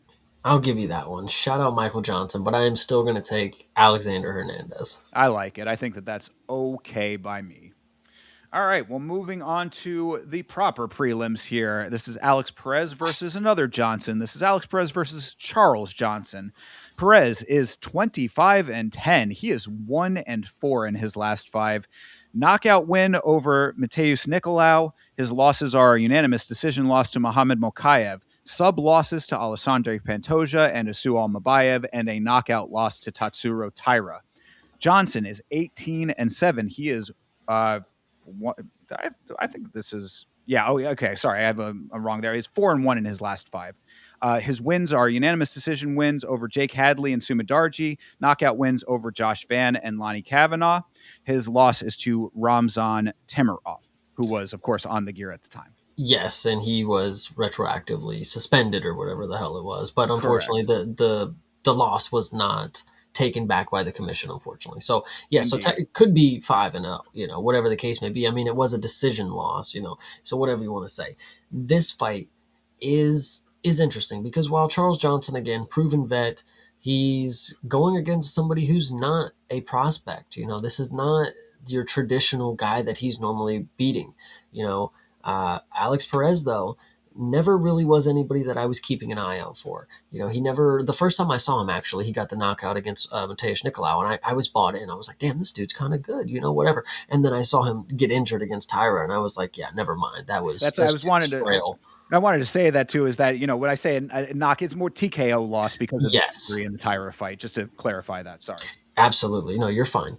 And then, he came back, and the last performance that he just had against Asu Amabayev, I bought into it. I really like his style. I actually like he truly does have like a marauder style to him. He just walks in and throws bombs, and then he just it's funny because they classify him as a grappler, and he's definitely not. I mean, he's been subbed plenty of times, and he's never really trying to grapple himself. He's always trying to strike with people.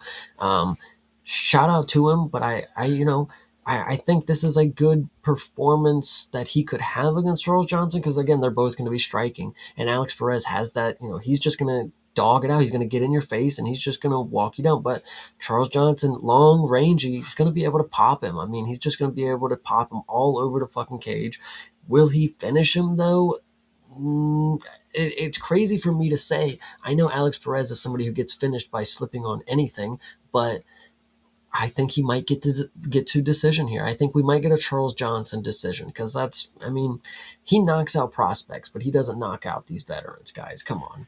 Yeah, well, I mean, he does have a knockout win over the current champ. We, cannot It's not deny a that. veteran. It's a Yeah, prospect fair, still. fair enough. But I mean, look, you talk about the marauder style of Perez. I mean, I think that the interesting thing to me in this fight is that for the longest time, Johnson had that style where he was just a run and gun guy. Like if you go back to some of his earlier fights, like I mean, not earlier, but like maybe like 2024 ish range, 2023, like he really was a guy that just went out there and was like, balls to the wall, just go go go go go. And I think that over time he has kind of come into his own in a little bit more of a way. Like I think that he's a little bit more comfortable now. He's a little bit more like Methodical. yeah, methodical. He unfolds himself in the fight a little bit more. He sets himself up a little bit better. He's not just trying to bite off the head of his opponent from the second that he's in there. Yeah. To be fair, that's kind of why he lost to Temirov. He never got going. He was just always the gear behind where he was supposed to be. He never took flight, like whatever you want to say. Well, yeah, but the gear behind Temirov was an injectable form. So True. fair enough, though. I mean, you make a good point with that, and I'm not saying that's not necessarily a possibility for Perez to have that same type of thing. It depends on what Johnson wants to do in this fight, and if Or you how go many back roids he wants to take. perhaps, but he is very, very adamant about being clean. He's especially after the Timirov thing, he came out, doing a bunch of interviews saying, how much bullshit he thought that was. So, yeah, whatever the case may be on all of that. But if you look at the losses that Perez has, I mean, it's the last five at least, or the last four that he is coming off of, you've got big names that he has lost to now, aside from Almabayev, who's, maybe a middling one there, but you've got Makayev, who's, got a lot of, name recognition at the very least. You got Pantoja, the now former champion, going back for a shot at it again, and you've got Tatsuro Taira, who's going to challenge for the belt. So this is high level competition that Perez has been facing here. I think that this is a good fight on paper at the very least. What's going to actually happen in it is going to be a little bit of a toss-up, but it's like you said. I mean, Johnson has a set of attributes at flyweight that I think are very advantageous in his height and length. Like he's able to move extremely well, and now with the style that he has, if he can get himself into gear early in this fight, and just have a comfort level that is going to allow him to do what he wants to do and be aware of what Perez is bringing to the table, I got to ride with my guy Charles Johnson. Guys, I'm gonna put my money where my mouth is. I like the fighting style of Alex Perez. Now, I will pick him to win this fight, albeit his body does not spontaneously combust in the fight like it has in the past. So yeah, I'm gonna take him. You must really like this guy's fighting style because all of I a sudden do, you're a huge Perez fan. We've been hearing this dude. multiple times. I do. I mean, he guys. It doesn't take much if you walk in hard nosed, throw some punches. I mean, guys, you can make a fan really easily if you don't act like a fucking punk in the cage. Alex Perez, listen, 33 years old, he's still got a chance, guys. He's still, I know he's 25-10, but he ain't gonna get no belt or nothing like that. But like, there's still a chance where he could put on a performance that you're like, I see the vision. You know, if there was a time and a place where he could have stayed healthy and the right trajectory, I just want you to be like, there, I see it. Like, I see the good fighter right there. That's all I'm asking. I hear you. You know, fair enough. I'm not hating on the guy at all. I mean, like Mhm. I like him as well. I think again, I think he's been dealt a tough hand. He's been going up against tough opponents, so it makes sense that he is where he is right now. I think the 1-4 in his last five does not tell the story of the fighter. I think he was beating Asu. I mean, that's what I was thinking. You know, up until he got submitted in the third round, like I was thinking, like, man, he might be up 2-0. You know, like that's a True. crazy performance. Yeah, most definitely. So it's not out of the question, but I just know that Charles Johnson is a dude that I've been a fan of for a while. He's a guy that is, he's very tough, and I think that with this new kind of more plotting style that allows him to be a little bit more self-aware and aware of what's coming at him, I'm going to be sticking with Charles Johnson on this. One last thing, I Yeah, think another reason why I like Alex Perez so much is like there's fighters out there who, you know, they don't claim to be the smartest, you know, they don't claim to have this crazy fight IQ. They just go in there and fight, you know, like they don't. When I see Alex Perez, I don't think of a guy who's like, man, he's really out there just like 4D chess. Like, no, he just fucking sees what happens, you know, he just goes in there, and if he loses, he loses, you know, if he wins, like, damn good. It hasn't happened in a while, but if he wins, cool. If he loses, another day at the office, you know, I mean, he doesn't, I don't know. I like the fact that I don't feel like he takes it, you know, to heart too much. Like, obviously, you want him to take it serious, but at the same time, he's not in there thinking he's going to be the fucking greatest of all time. He's a fighter. He's just here to get a paycheck. And Charles Johnson is a good opponent, and he would love to get in the cage with him, it looks like. And I like that about him. well, do you think that a little fight IQ could have had him land better when he was going down with Tyra and not been out for multiple months? Well, the thing is, it's not even just about that. Is like that first instance, yes, he had somebody on him where he did not fall down and then injured himself, of course. But then, you know, two fights later against Asu Amabayev, he's in the same situation where he's in a standing position with somebody on him. Like, dude, just get at, like, figure something else out. Why are you just trying to hold them up, like, and trying to do all this shit? Like, I don't know. Yeah. Fight IQ, I would definitely say, is an issue, but I'm not here for that. I'm here for him throwing hands and, you know, getting his face in the mix. Sure. And, I say that like we didn't just see one of the most dominant champions in the sport have a similar situation. So I'm just, I mean, I'm Facts. I know. I got you. But yeah, all right, cool. Well, take Perez if you like. I'm good with that, and I'm going to go with Johnson. And again, of course, if we're going in two different directions, you let us know who is more correct here, folks. And of course, we'll find out on Saturday. And of course, shout out Bleeding Edge MMA. You are the man. I see you in the Discord going crazy lately. And yes, the seasonal depression is over because we have Nikita Krylov fighting next, guys. I was going to say, you were just talking about how you can make a fan out of someone. This is maybe the polar opposite of that, because I know that Nikita Krylov was getting talked up a good amount, and you have not been very impressed with him. But let me run it down real quick, and we can get into it. Of course, shout out to Bleeding Edge. Appreciate you, brother. So Nikita Krylov is fighting Modestas Bukauskas. Krylov is 30-11. He is 3-2 in his last five. His wins are unanimous decision win over Volkan Uzdemir, sub win over Ryan Spann, a knockout win over Alexander Gustafsson. His losses are KO losses to Dominic Reyes and Bogdan Gushkov. Bukowskis is 19-6. He is 4-1 in his last five. Another person who I had on the stock raising list last year. His wins are split decision win over Iwan Kutilaba, sub win over Marcin Prachnio, KO wins over Rafael Sequeira, and Paul Craig. His loss is a knockout loss to Vitor Petrino, and he is on a 4-fight win streak. Now, this fight it's not very interesting to me. I mean, it is in the fact that we're going to get a very fast, probably knockout, because Nikita Krylov puts his face into punches. He has the, somebody in the chat earlier came in and said Manuel Torres is going to be a very big thing. And the reason I disagree is because he does the same thing Nikita Krylov does. They throw a 1-2 and then they overstep on the 2. And it's like you just leave your face right in the fucking action. Yeah. Dominic Reyes just blasted this dude when he fucking did that. And it's not even like the craziest read ever. It's a very basic thing. It's just a pull counter, whatever you want to say. Nikita Krylov at 30-11 pro wins. I mean, he is the marauder, that is, he's got like a 92% finish rate or something like that. Like, the dude is genuinely good at one time, but it's not anymore. Modestas Bukauskas, when you paint the picture as what it was, you are right. He has actually been doing a lot better than I want to give credit for, because I remember the one performance against Ebo, right? Did he go against Ebo and they did nothing against each other, or am I mistaken? No, that the Ebo one was Billy Elikana, I believe, but I don't know if I remember a fight where he was in that was like not necessarily like a blazer, but yes, and that's the one that I feel like I remember most about him. But you are right. He did go in there and Paul Craig tried to fucking pull guard on him and he smashed his fucking head in. Loved that one. And then, of course, the Sakara one. And then the Iwa Kutalaba one, he definitely won. There was another one that you said that I kind of low-key forgot about. But Modestas Bukauskas, I will go ahead and give him some credit. Shout out Lithuania. I mean, they're clearly giving him a layup here, because Nikita Krylov, chinny is one of, we don't take that lightly. But when I say this dude is chinny like this, it's over. I mean, it's over for him. Modestas is going to smash him probably. yeah, Mateskis he's a dude who has been doing great things recently. I mean, a knockout loss to Vitor Petrino at the time when Vitor Petrino was knocking people out in this division. That to me, especially now that Vitor has moved up and is still doing that, I think it kind of ages pretty well.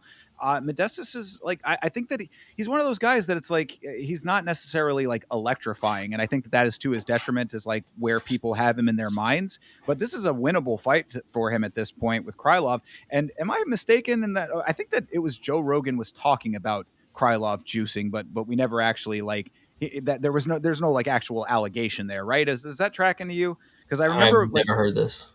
that we talked about it. I remember us talking about it because I think that that's exactly what the story was. Is that for some reason Joe Rogan was talking about like the potential for him to be on the gear, like during like the commentary. He was just randomly talking about it, and I was like, you don't want to start putting that out there in the world, like these two things, because that'll start a rumor that doesn't need to be there. So I'm going to hold off on thinking that that's the case, because I do think that is what that was. But either way, what we've seen from Nikita Krylov is two very solid losses, back to back right now. And Bukauskas, as I said, a guy who is on the upswing. So to me, this seems like really two, that what I say, line goes up, line goes down. This is a meeting of those two in the middle as to where they're going in their careers. And, 30-11, it's about the time that you would be on the downswing if you're going to be on one. So Bukauskas on the other direction, even if he's not a spring chicken, I think that this is a pretty solid, winnable fight for Modestas here.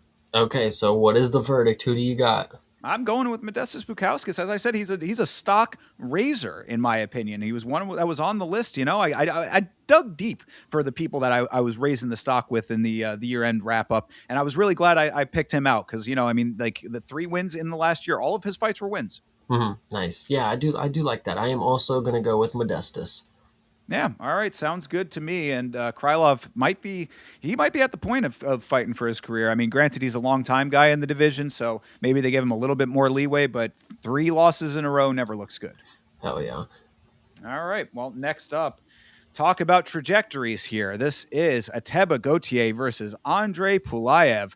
Gaethje is 9-1. He is 3-0 in the UFC after a win on the Contender Series. His wins are knockout wins over Jose Daniel Medina, Robert Valentin, and Tristan Vines. He is on an 8-fight knockout streak. His opponent, Andre Pulaev, is 10-3. He is 1-1 in the UFC after a win on the Contender Series. His win is a knockout over Nick Klein. His loss was a unanimous decision loss to Christian Leroy Duncan. And of course, the unanimous decision win on the Contender Series was Yeah. So, actually, before I wanted to get into this, I wanted to let everybody know that if you didn't know, Ateba nickname is Gautier because he is the GOAT. And the other GOAT that is in the chat right now is the 10-7. So I wanted to give him a shout out before I get into anything else here. But Hell yeah, yeah. Ateba Gautier is obviously the guy on watch right now. I mean, when they come out with the odds, I would not be surprised if, again, we have a minus 1,500 looking thing here because this guy, if Pulayev actually is able to listen, and I talk about the Christian Leroy Duncan performance a lot, and I don't know where I stand with that with Pulayev because do I want to believe that he danced 3 rounds and did not engage at all with COD? Yes, because that's what I believe I saw, but also COD doesn't perform unless he's in the apex. So I think it was also one of those moments where you just had a dude who won't perform and a dude who doesn't want to perform, and they just ended up having the worst fight of all time kind of deal. Will Pulayev want to engage with Gautier? I don't see it, guys. I truly don't see it from the way that I saw him interact with Christian Leroy Duncan. I mean, this guy's 10 times scarier. I mean, Christian Leroy Duncan might as well be, that's Will Smith to this fucking guy. Like, I don't know. Gautier is just, he's powerful, man. He's got a lot of different, I mean, I don't know, guys. I can't really tell you anything else. He's gonna punch this dude in the face, and the dude's gonna fucking die, probably. Like And that's how that's it goes. I mean, really, I think what you just went over kind of tells the tale here. You got all of these things with Pulayev. Oh, well, was it this? Was it this? What you know about Gautier is he goes in there and people go to sleep. That's Yeah, what you need to know. So it's like Pulayev, I referenced him earlier saying that, we were talking about the first fight with Ty Miller. Pulayev is the guy who said, oh, it was first fight jitters. I was just not in my element yet, whatever. Gautier comes in here, and again, people go to sleep no matter what fight he is at this point. So it's like you want to talk about like where these people are, what they could do. I think that the fact that Pulayev is 1-1 in the UFC with Nick Klein being his win, and Christian Leroy Duncan, who is a more, not necessarily like a veteran in the sense that he's an older guy, but a dude who has way more UFC experience, that ends up being the fight that was. Gautier is coming in here with the will, determination, and power to do what he needs to do. Pulayev, I think, is just going to be out of his element. The only thing I will say is that Pulayev does have a little bit more ground game that we have seen. And that is the one thing that we have not seen. That's the X factor right now when it comes to Gautier is what is going to happen when somebody exclusively tries to take him to the ground. Robert Valentin might have been the guy that tried to do it or could have tried to do it, but he did not get to that point. Will Pulayev be able to actually level change with this guy? guys, I just don't see it at all. I'm taking Gautier, and if you would noticed in the chat, our boy Lachlan has broken it down for you. Ateba is paying $1.10, so if $100 bet will get you $100.10 payout. Love to see it.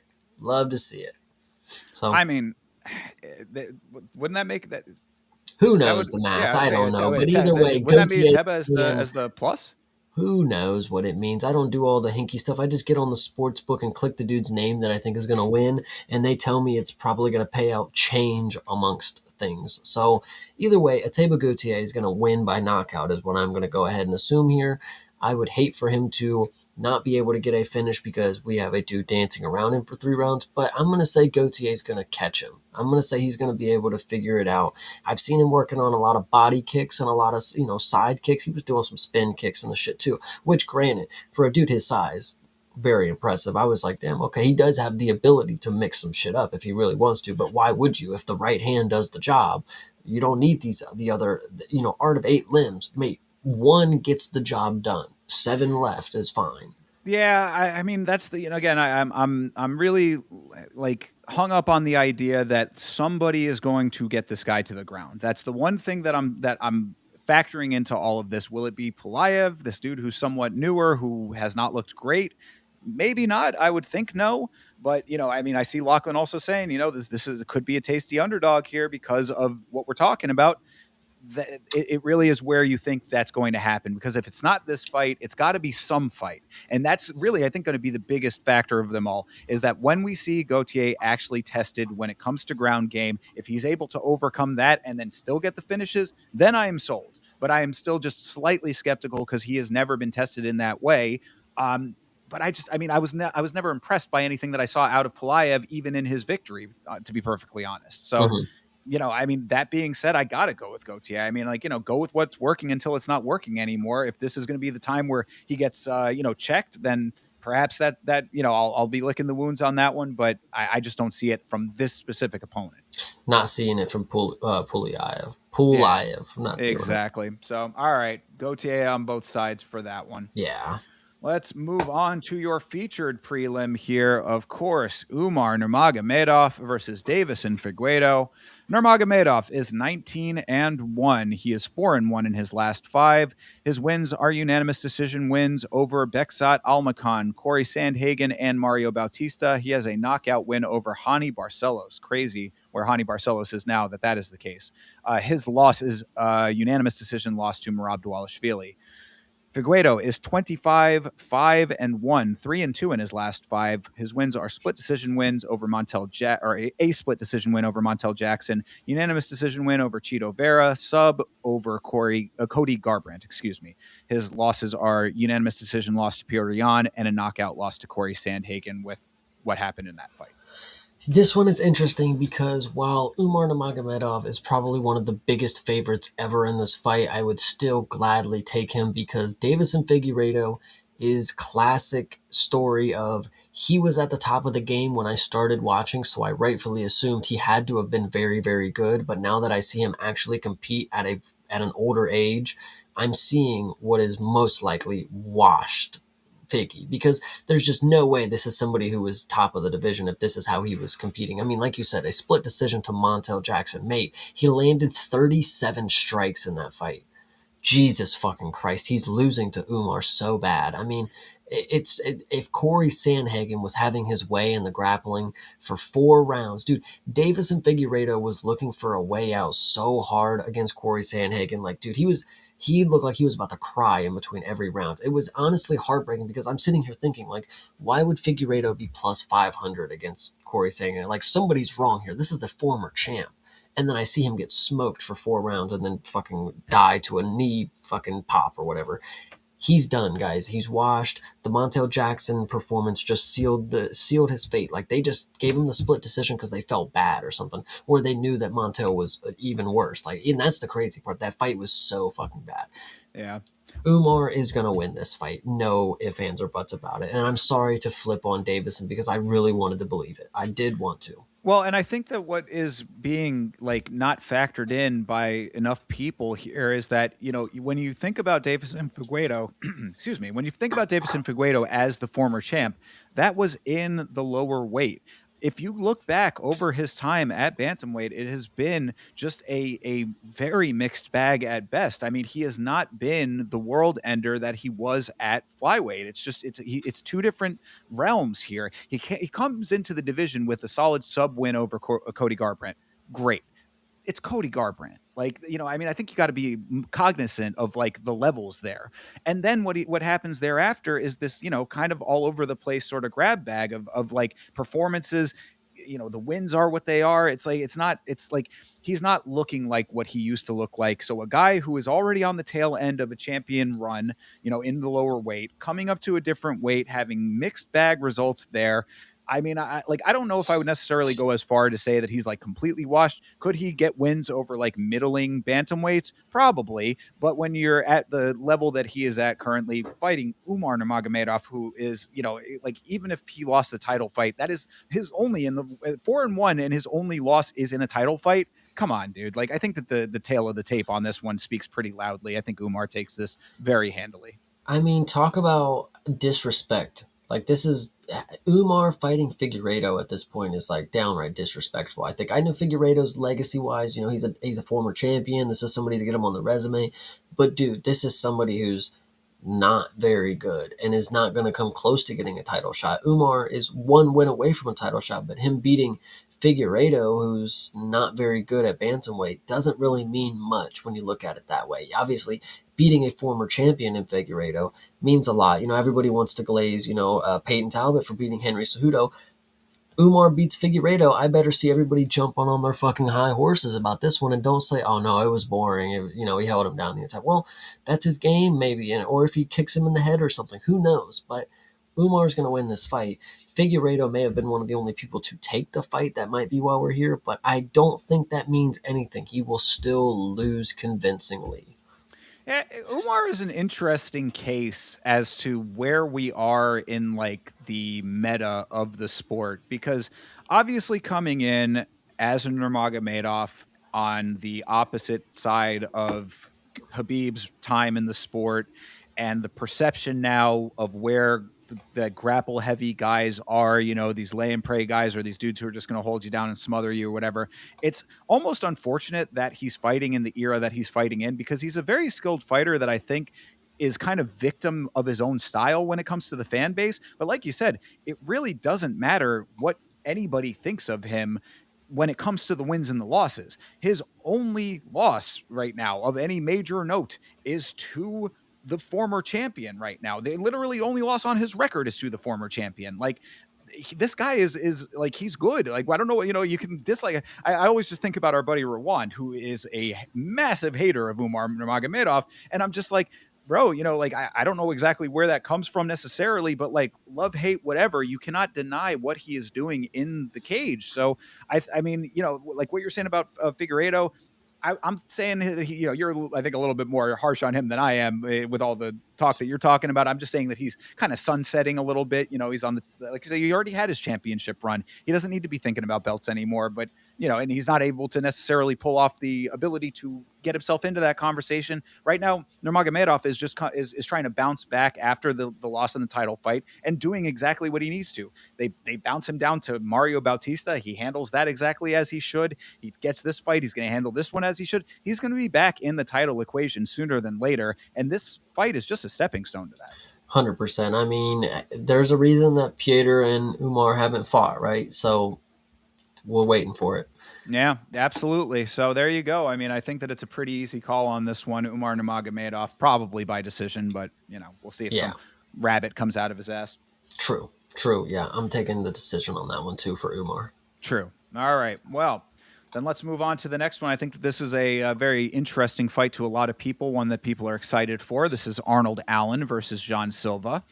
Allen is 20-3. He is 3-2 in his last 5. His wins are unanimous decision win over Giga Chikadze, KO wins over Dan Hooker and Calvin Kattar. Good ones.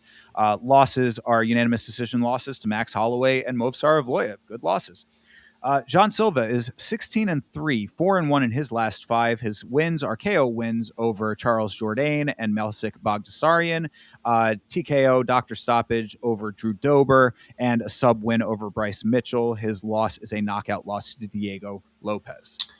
This one is interesting because I think a lot of people, and downright everybody, rightfully is writing off Arnold Allen. You know, time off, you know, a fighting style, a lot of different things play into that. But I think, and I think they're not wrong to do that. I think John Silva offers a lot more in the cage, and he's a lot more versatile. He's got the X factor, of course. You don't really know what he's going to do. Arnold Allen, I mean, he's kind of just a copy paste kind of fighter. You know, when it comes to what he does and what he can do, you know, we've seen it before, we'll see it again, kind of deal. He does have an English chin. You know, he has never, I don't think he's ever been knocked out, if I'm not mistaken. I mean, 3 losses, God, yeah. That's pretty damn good to think about. But go ahead.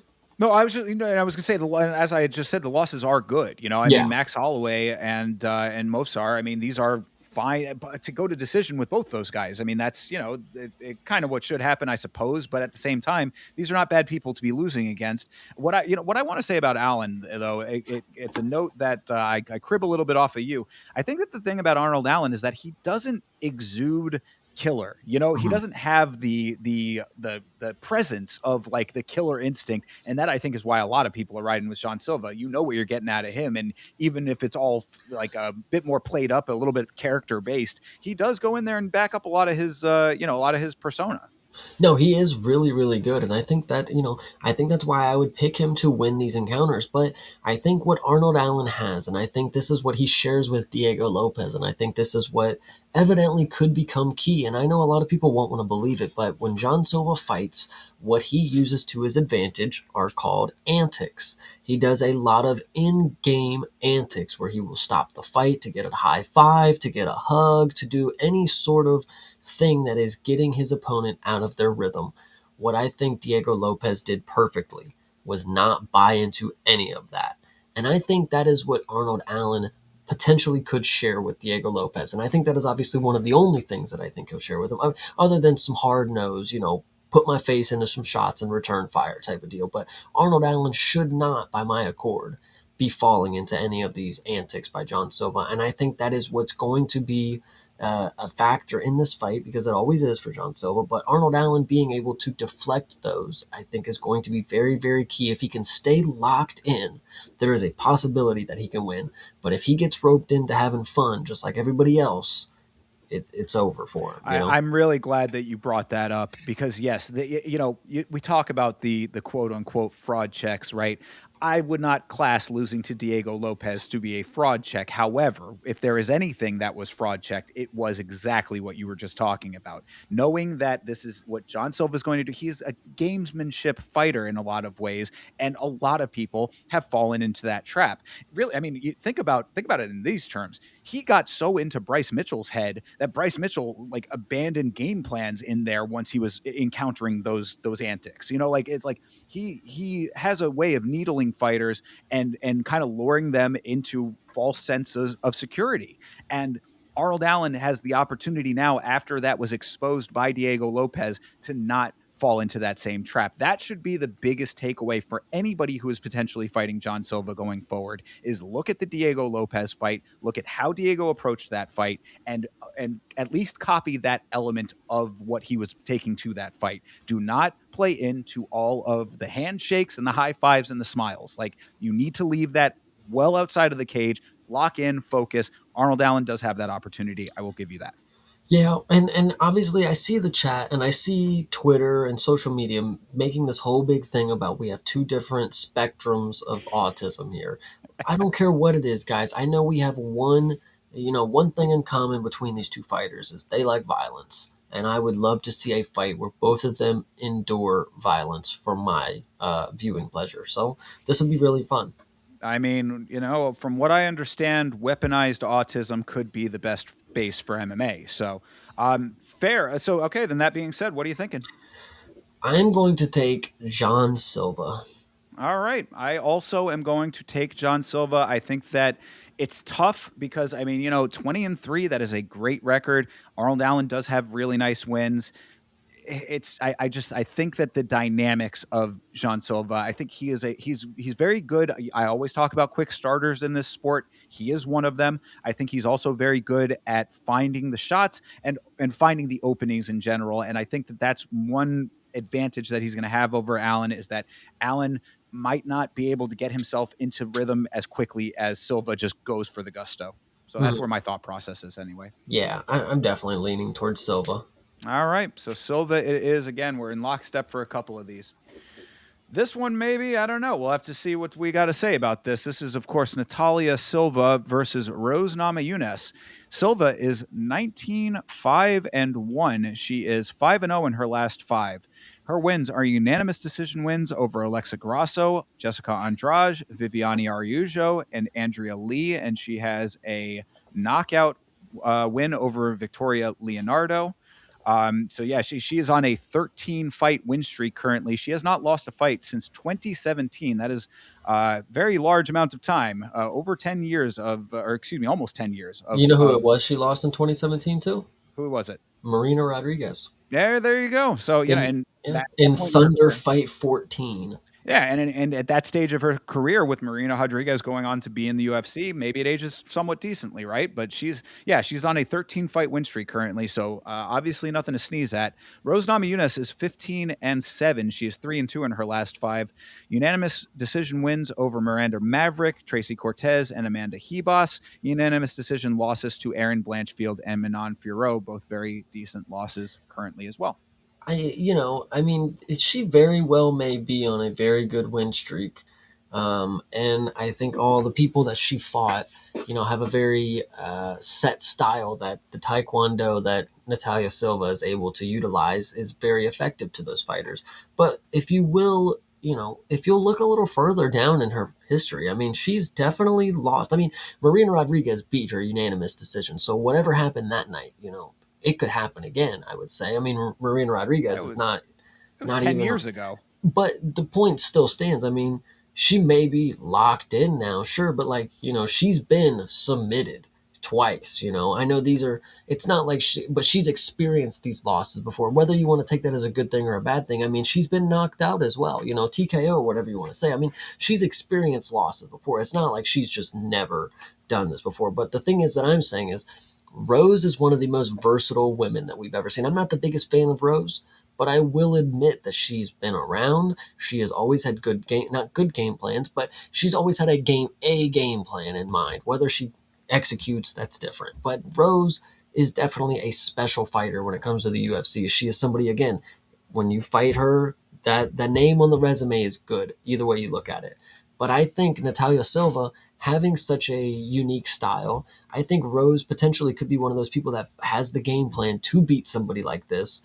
And I mean, the answers are already there. She's lost 5 times before. It's not like she's some undefeated prospect who nobody has the answers for. I mean, she lost 5 times before she went on a 12 fight win streak, So Rose can figure something out. And if she does figure something out, she has all the tools and all the skills to execute a win over her, I think. Yeah, I agree. I mean, Rose is someone who I've said many times you have to be cognizant of the fact that you never really know which Rose is showing up, but what we've seen recently is what seems to be a pretty dialed in Rose. I mean, it's kind of surprising considering that she left Trevor Whitman and a very established school to kind of do her own thing with Pat Barry, and that I think a lot of people were very skeptical of that. Of course, there is a number of reasons to be skeptical of that with some of the performances that had happened throughout her career, really. I mean, but then also some early on in that transition. But what we've been seeing lately, it seems to be a pretty even keeled Rose. I mean, she's coming in and putting on decent performances. Like I said, the losses are fine losses. I mean, those are two women, and Manon, a title challenger, and Blanchfield possibly going to be one as well.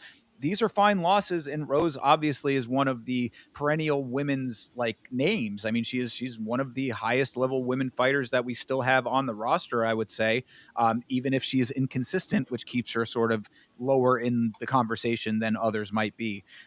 So I'm agreeing with the thought process on all of that.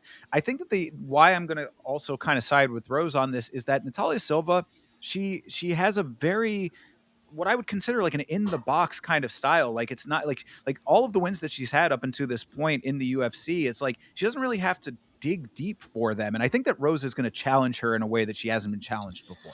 So to that point, I think is actually, so when I asked, so Natalia Silva having 5 losses before she went on a 12 fight win streak to where we are now, in your mind, just quick before I get into my next point, does that matter to you? Would you say that matters now that you've seen her go on a 12 fight win streak? The losses you're talking about? Yes, the 5 losses before previously, 10 plus years ago.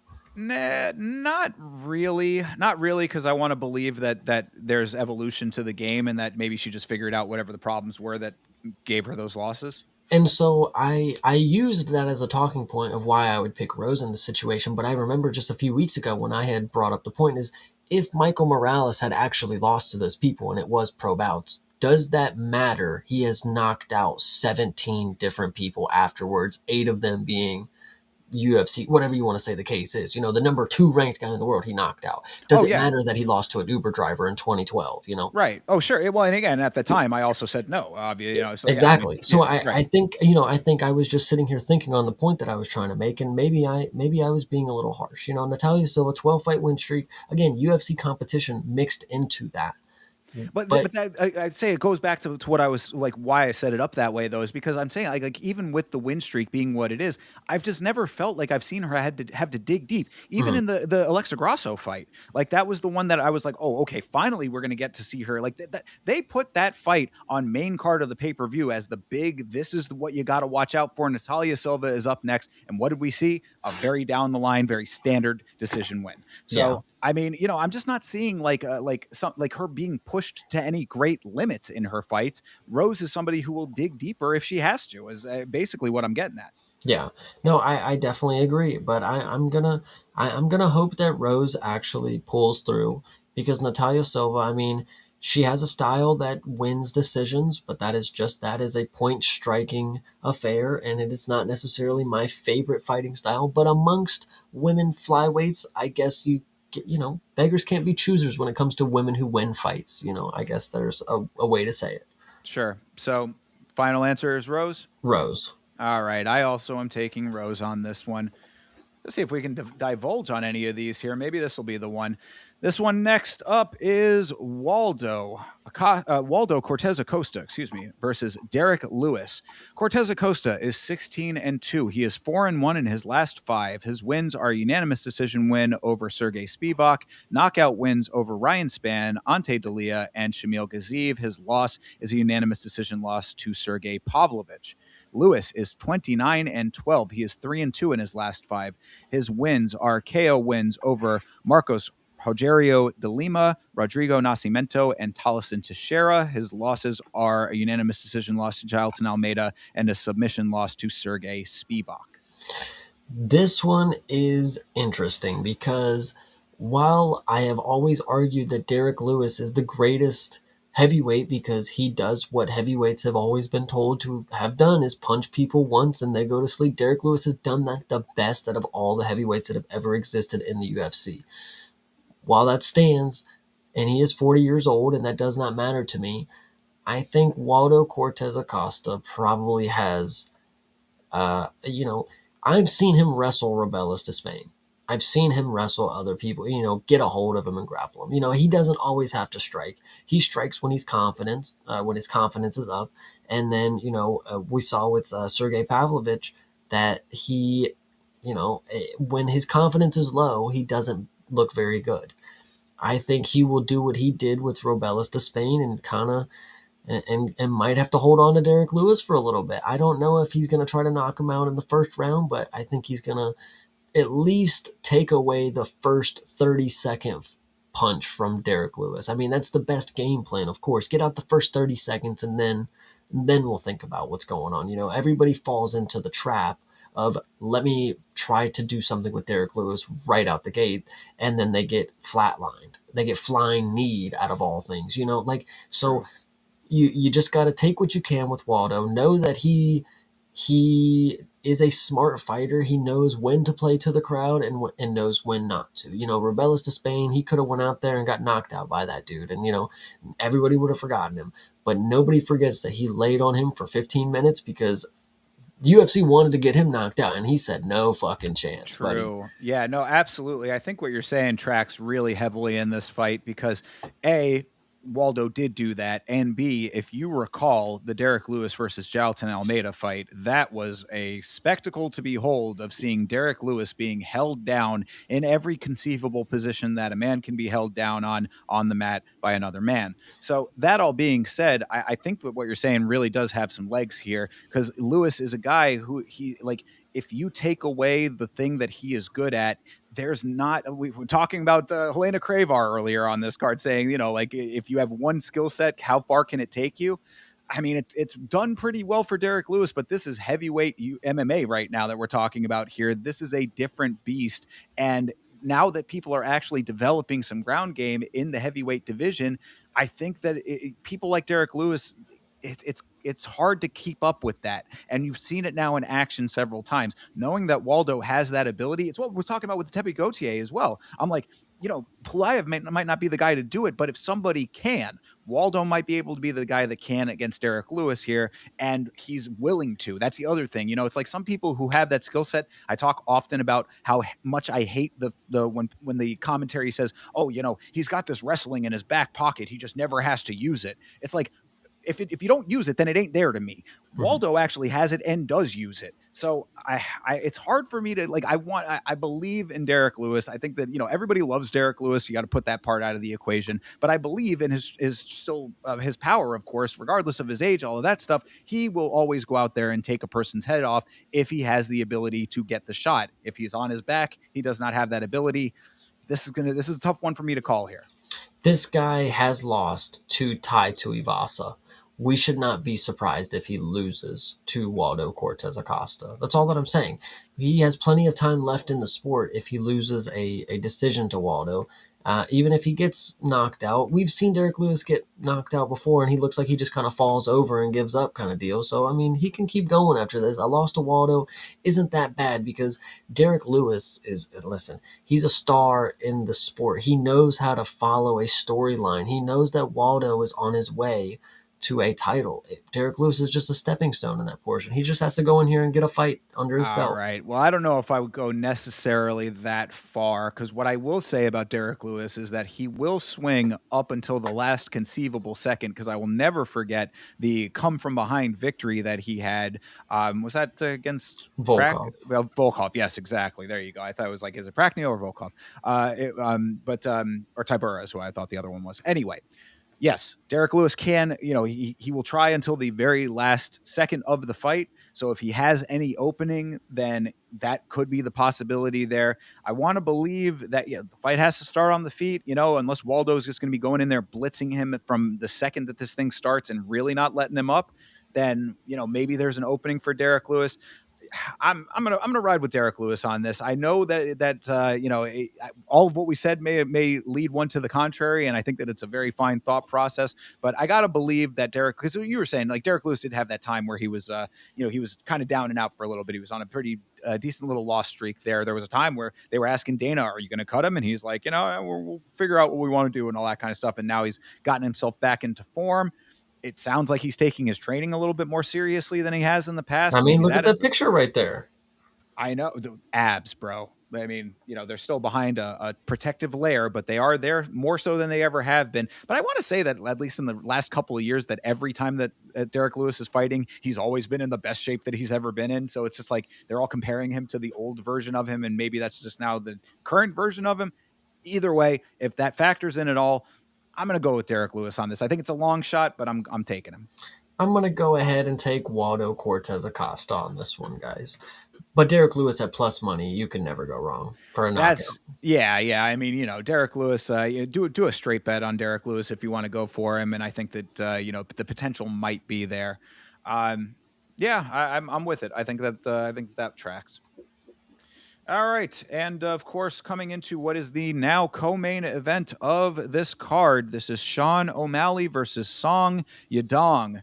O'Malley is 18-3, 3-2 in his last 5. His wins are a split decision win over Piotr Jan, unanimous decision win over Chito Vera, and a knockout win over Aljamain Sterling. His losses are unanimous decision loss and a sub loss, both to Merab Dvalishvili. Song Yadong is 22-8-1. He is 3-2 in his last 5. His wins are unanimous decision wins over Chris Gutierrez and Henry Cejudo, a knockout win over Ricky Simone. His losses are unanimous decision loss to Piotr Jan and a TKO doctor stoppage loss to Corey Sandhagen. This one is interesting because I feel like people are seemingly forgetting who Sean O'Malley is. And why it's interesting is because if you watch Song Yadong and you watch him fight, he stands there with his head straight on the line. Like, this dude just has his face just right there. I mean, yeah, he has got his guard high, but this is nothing new to Sean O'Malley, who will dance around the entirety of the cage and pop this dude's head off. And Sean O'Malley, when I say dance around the cage, he's actually not one of these evasive fighters when I say dancing. He is one of these volume strikers that from the outside, he will annihilate you. It's more like, some people are snipers, some people are machine guns. Like, Sean O'Malley genuinely is a machine gun from the outside. Like, it's pretty impressive, the volume that he's able to have and the power at bantamweight. We've seen him knock people out. We've seen him put people down. I don't think Song Yadong is going to be any different. I mean, if it's indeed going to be 3 rounds and not move to a 5-round co-main event, which is most likely going to happen, the 3-rounder is a go. I think Sean O'Malley still probably catches Song Yadong late in this fight. I think that the thought process does track. There's no reason to think that Sean O'Malley can't go back to being the power striker, especially in a fight like this. The one thing that I'll say and why I'm slightly leaning towards Song Yadong on this is because of the speed. Like what you were saying about Sean O'Malley, being a dude who will bomb off the outside. I think that gives Song Yadong a little bit more of an opportunity to be dynamic with his movements. And that is one thing that if you watch the Henry Cejudo fight back, that's how he was getting so much success against Henry. Henry, who himself, even in his later fights, was still decently fast. I mean, not necessarily as quick as he once was, but like, still good movement overall. I think Song Yadong was kind of outmaneuvering him. He was just outworking him on the feet as far as his movement went, stick and move, get himself to where he needed to be positionally. If he can do that against Sean, that'll be an impressive feat. It's hard to say that he's actually going to be able to do that. I'm kind of torn on this one as well, because I do think that Song has a guy who, like, the losses that he has, uh, it's like, yeah, the Corey Sandhagen one, whatever, that is what it is. But a unanimous decision loss to Petr Yan, who's the current champion, like, that is a pretty good loss to take, I would say. I mean, overall, like, I think that Song Yadong brings a lot to this fight. And really, I don't know if, is O'Malley the same guy that he was before his losses, I guess, is also the question. He was the same person after he got TKO'd by Cheeto Vera. He was actually even better after that. So, I mean, That's talking about a different, comeback, though, I mean, he's able to come back. I mean, getting finished for the first time in your career, I mean, and especially it being a little fluky, I mean, that's a little hard to come back from. And it's not like he just came back. He went and then took the belt after that, knocked out Aljamain Sterling. I know it was a little fluky, but, I mean, if anybody's questioning if Sean O'Malley can make a comeback, I don't think you know the context. I mean, I didn't necessarily know that Cheeto finished him before I started watching, but I know that in hindsight, like, that's a pretty, listen, getting finished and having your hype derailed, I mean, that's a pretty big thing. But then to eventually get the title after that, I mean, yes, he is rocket shipped, and yes, he has the hype, but Sean O'Malley is very, very good, guys, and he can knock people out, and that's why he gets skyrocketed, Well, because he gets highlights. yeah, I mean, you say that he got finished by Cheeto, and I mean, yeah, Cheeto did go in there and get the shots after the foot turning or whatever, but I mean, this is another injury situation that led to that, and that's what he hung his hat on for so long. So I think it's a little bit different between what that situation was in that fight versus getting sunned by Merab twice in a I row. mean, he was injured in the first fight, is what they said, so. But then he didn't come back, and I mean, But up until that fight, it was like, oh, I was hurt. I'm gonna have a good comeback, you know. But then he didn't, of course. But it's Marab, who's the fucking goat. I would still believe that he could have a comeback against somebody who has 8 losses against regional people, almost. You know. fair, yeah. I mean, I want to believe that Song has upped his game over the time. I think that he's been doing pretty good, and again, a loss to the current champ sits pretty okay in my book. They're both Uh, at that state, I guess. That's what yeah, it's and look, I only pose the question. I'm not even saying that I think that O'Malley is a different fighter or anything Hmm. like that. I think that this is the exact right type of fight for him to get back into the swing of things. This is, Song Yadong's not going to necessarily try to keep, to take him to the ground. He's not going to do any of the stuff that Merab did, really. I mean, he's going to try to box. He's going to try to be one step ahead of him. He's going to try to keep, his movement as the primary focus and get the shots where he can. That's really, I think, the bigger question to me is O'Malley going to be able to hunt him down? And if he was able to do that pretty decently with Petr Yan, even if people think that he actually lost that fight, judges thought otherwise. So I mean, like, obviously he was able to make it close enough that it was debatable. I think that O'Malley does have a good shot in this one, but again, I am on the fence about it. So what's it gonna be, Thinker? I'm definitely gonna uh, take Sugar Sean O'Malley by late finish. yeah. I gotta go with Sean O'Malley too, man. I hate this. I really want to go with Song Yadong on this one, and like, I'm gonna really kick myself, if he does end up winning this, if I don't go with him. But I think that I think that it is going to be Sean. Again, I think that this is a tailor-made fight to get Sean back into some level of prominence. This is not. It's not like if he was fighting someone like an Umar, not necessarily Umar, but someone like Umar, I'd be like, okay, maybe there's a little bit more at play in something like that. But with a pure striker and a guy who really the speed, in my estimation, is the only real advantage that he has, I think I got to go with Sean. Hell yeah, I do like Sean here. You know, I've always been a fan of Sean. Unfortunately, he did have to go against the goat Marab, but for the time being, I did have to think. You know, up until Toby made me switch to the Marab Mafia, I was full and well going with Sean O'Malley. I'm glad that I know better now, but Sean O'Malley should have a decent comeback. Like you were saying, you know, this is to keep him in the title picture. You know, this is a matchup that they know good and well that he should be able to win. So Sure. Yeah, Yeah. well, and I think I need to highlight this comment very Yes, you do. quickly. Shout out to Savage always. He says, if you blend pink sauce and human shit together and bake it in an easy bake oven, you get Sean O'Malley. That is a very funny statement, but also I highlight that to say that I've been preying on the Sean O'Malley downfall for a while. I'm very open about that. I have never really been sold on the persona and any of that kind of stuff. I think he is a charisma vacuum, as I describe him, as far as on the microphone goes. All that goes out the window when it comes to the predictions. So there you go. That's the summation. True. Yep, but I'm taking Sean O'Malley. Yeah, like I said, I think I have to as well. But I will also say, and this comes with the caveat that if Sean loses this fight, that will fundamentally change my. I think everybody's opinion of him, definitely mine. I mean, True. if this is the fight that he ends up losing after, then losing to Merab by sub and getting held down by Merab in the first fight so much, and can't do it on the feet anymore, we have bigger questions at hand here. True, 100%. Might as well retire at that point. Well, I mean, come on, that's a little bit much, but you know what I'm saying. I think that it fundamentally changes the viewpoint. I would True. say. All right. Well, that all being said, let's take this thing and round it out with the main event of the evening. This is Justin Gaethje versus Paddy Pimblett for the interim lightweight title. Gaethje is 26-5. He is 3-2 in his last 5. His wins are a majority decision and a unanimous decision win over Rafael Fiziev, a knockout win over Dustin Poirier. His losses are a sub loss to Charles Oliveira and a knockout loss to Max Holloway. Paddy Pimblett is 23-3, 5-0 in his last 5. His wins are unanimous decision wins over Jared Gordon and Tony Ferguson, sub wins over Jordan Levitt and King Green, and a knockout win over Michael Chandler. This one is interesting because at the beginning of at the beginning of when you find out this fight is set, you think about, okay, so Paddy, he's a submission guy. He likes to submit.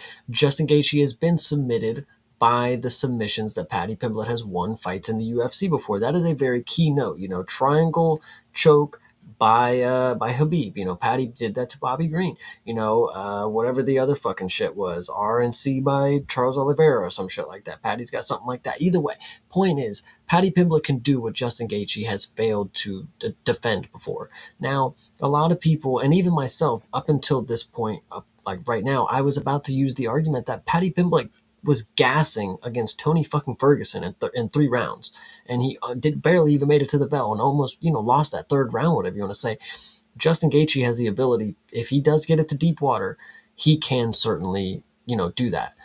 But Paddy Pimblett on the other hand has definitely not been the type of fighter in recent history that is, going for the long game. If you look at what he did to Bobby Green and Michael Chandler, it was in and out. He's ready to win. There's no 3-round decision. There's no judge's scorecard. It's first round, I mangle you. We'll worry about it later. So if Paddy Pimblett does go for this run and gun type of style against Justin and it doesn't work, he gasses out Justin, finishes him late. I would not be that surprised. But Paddy Pimblett might be able to just run and gun and finish Justin Gaethje in the first round, just like he did Michael Chandler and just like he did Bobby Green. I know that's crazy to say, but I don't know. Paddy might have done the evolution that we needed. The striking is probably not where it needs to be still, but if he's able to get his hands on him, anything might be possible at that point. But Justin does have like 8 performance bonuses when it comes to fucking fight of the night. This dude's a fucking animal. It's hard one. I don't know. What do you think? Well, so this is, I think, the big point here that I have at least. Mm-hmm. I think that there are 2 distinct eras of Justin Gaethje. There is the era that he had early on in his career in the UFC, where he was sort of a killer be kill guy. It was just, you talk about run and gun. I think he was Mr. Run and Gun for a long time there. And then somewhere about halfway through, because if you go back early on, I mean, I've been following Justin Gaethje for a lot of his career in the UFC, if not all of it, pretty much all of it. And early on, he was himself saying, I can't keep this up. Like, I know myself in the fight style that I have, like, this is not sustainable. So I got to get in and get my wins now, get my money now, and make a graceful exit from this sport, because this is not something that can last forever. I think that thought process changed about maybe like 3, 4, 5 years ago, something like that. Maybe like more like 4 years ago, something like that, somewhere around there, where he kind of got himself into a coachable position and started actually like wanting to be a little bit more methodical, wanted to be a little bit more fight IQ as opposed to just balls to the wall. I think that a couple of those knockout losses started to maybe play into that. And now what you have is a different Justin Gaethje, and I feel like a lot of people are still judging off of the old Justin Gaethje, and that plays a big part to me, especially based on what you were talking about with Paddy Pimblett. Like these are evolutions that we're seeing with Paddy Pimblett that is like a leveling up, and I think Justin Gaethje not. I don't want to say he regressed because I do think that it's a smarter thing to go in there with a game plan and not just go in there with just throwing wild shots and hoping to land them. But at the same time, I think it allows for his opponents to do a little bit more of what they want to do if he's not blitzing them in the way that he once was. No, I absolutely agree. It's going to be interesting to see which version of Justin Gaethje comes up because obviously we did have circulating photos about his ingrown hairs and his antibiotics that he's probably taking for those. I don't know if you guys normally do that, but I'm sure he's on them and he may be super drained coming into this fight. Who really knows what that's going to do for his performance? But I would go ahead and say, just based off that information alone, you should probably be taking the 31-year-old Paddy Pimblett. Yeah, and I mean, Savage is kind of saying it in the chat, and I also will say, like, Justin Gaethje, like, I don't think anybody is super happy with how he ended up in this position. I mean, this is not like when you were talking about a title. And granted, this is an interim title, and we know why that is. But either way, this is still for a title of some sort. It's really not the greatest thing to be like, I've done a lot for this promotion. I deserve this. No, you earn it by the performances and by being undeniable. That's what gets you the shot. So yeah, we all appreciate Justin Gaethje and the performances he's given us, the excitement that he has given us in the cage. He gets the respect of the fan base for that. In this circumstance here, when it's I'm going to fight for the belt or I'm retiring, and then if I lose the fight, I am retiring. I don't think any of those play in to the perception very well, at least from how I'm looking at the fight. And then also what you said, I think that the ingrown hair, quote unquote, or staph infection, most likely, whatever, that's certainly something to factor in. We saw what happened with BSD with that. These are all of the things. Like there are too many what if factors with Justin Gaethje in this thing that are not good ones, and Paddy Pimblett doesn't bring any of that to the equation. Well, I actually would like to bring you a what if scenario because I genuinely do believe that I've been watching some of the interviews that Paddy Pimblett has had circulating post his Dan Hooker encounter, and I would like to believe that it looks like it's weighing on him a little bit. I don't know. Maybe Dan Hooker pushed the right buttons. Maybe Paddy is all in a depressive mood as of right now because he got the brunt end of the jokes. You think that Dan Hooker got into his head so badly that he is being mentally affected by a guy who he is not fighting currently? I think yes. I think we could see Paddy Pimblett not show up 100% on his A game, and I mean, listen, is that crazier than him pulling the card of like as of what he did? He literally started crying about the shit after he made the initial joke. Would it be crazy for him to be all soy and upset, like come into the fight still mad about Dan Hooker? Like I totally could see that happening. And then I don't know. I feel like he might just be off his game, man. Well, these are the questions, I suppose. I mean, crazier things have happened in this sport. All right. Well, with all of those, with that as the landscape between these two, then what's your final call here? I'm going to take Paddy Pimblett, and I'm going to take him by finish. Really? All right. I am also going to take Paddy Pimblett. I think that it is going to be a decision. I want to say. I know that that's crazy to say, but I think that because of the both of these guys being tough guys, I think that maybe it ends up being a little bit more grindy than we would think, and it's going to be a matter of if Gaethje can just defend the submissions, because I do think that's going to be eventually where it ends up going later in the fight. I would say decision is where I least likely lie. I would say if it does somehow get past round 3, Patty's gonna be disgustingly tired because he's always fucking fat. and Justin is going to be turning up, and he's going to have those hands popping, and his hooks are really fucking good when he gets really tight in the clinch. His dirty boxing is really good. I could see an uppercut just sitting Patty down if it's late in the fight, you know. Yeah, no, you are correct about that. The one thing about Justin Gaethje is he does keep power throughout all 5 rounds. So I will give you that. Yeah, maybe decision might be a little bit extreme. But either It's way, 5, man. That's I you know got it's to a long remember time. It's a how long fight. we we underestimate just how long those extra 2 rounds go. Because when you see 3 rounds, sometimes you're like, man, I wish we could have saw 5. We could have saw, but like generally speaking, after 3, these guys are really fucking tired. We see it in championship fights all the time. Like getting off the stool for rounds 4 and 5 is hard, man. It Yeah, genuinely takes championship level stuff. sure, and it's going to be interesting with these two with the specific styles that they have to see if they pace themselves for a 5 rounder. You know, I mean, Gaethje probably doesn't need that as much. He has much more 5 round experience, but Patty, we're going to have to see. I mean, you know, what's the I can't conditioning like? I can't imagine Justin's going to want to pace himself. He's got to just, if he gets a hold of me, then it's not over, but like once we get grappling, the game plan that I had is out the window kind of deal. I need to keep it on the feet, for as quickly as I can and get it in and out, because if he grabs a hold of me, it's a game plan that I have he's probably, obviously he's assuming there's going to be wrestling and grappling, but once it's off the feet or once we're not in the striking range and it's a lot closer, then he doesn't have the ability to end the fight. So if he gets in there and he's ready to end it quick, I think being deadly in the first round, I mean, I know people don't want to maybe believe it. I mean, obviously, with these guys, I guess it should be expected. This might be a really quick affair. I don't know. Like Patty's It could been be. in and out lately. No, it is true. Yeah, that is a good point. That's why I think that my thought process is that if it ends up being where Patty doesn't want to hang on the feet with him and just starts trying to go for the takedowns, if Justin does have like holes in the wrestling. I mean, like that we have seen that, which is so I always keep Justin is actually one of the primary people that I always think about when I think of that what I just talked about, where I was like, he's got the wrestling in the back pocket. Okay, whatever that means.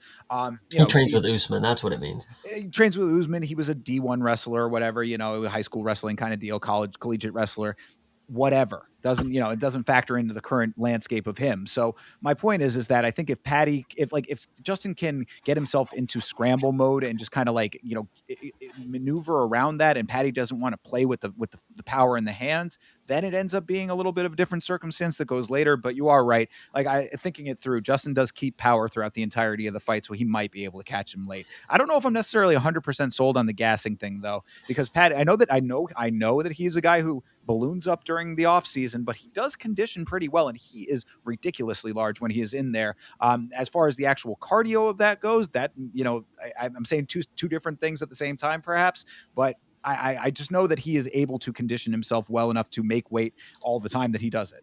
Yeah, I'm just very excited for this main event. I think it'll be a very, very good one. I'm still going to go ahead and say Paddy Pimblett is going to finish this fight, though. I like it.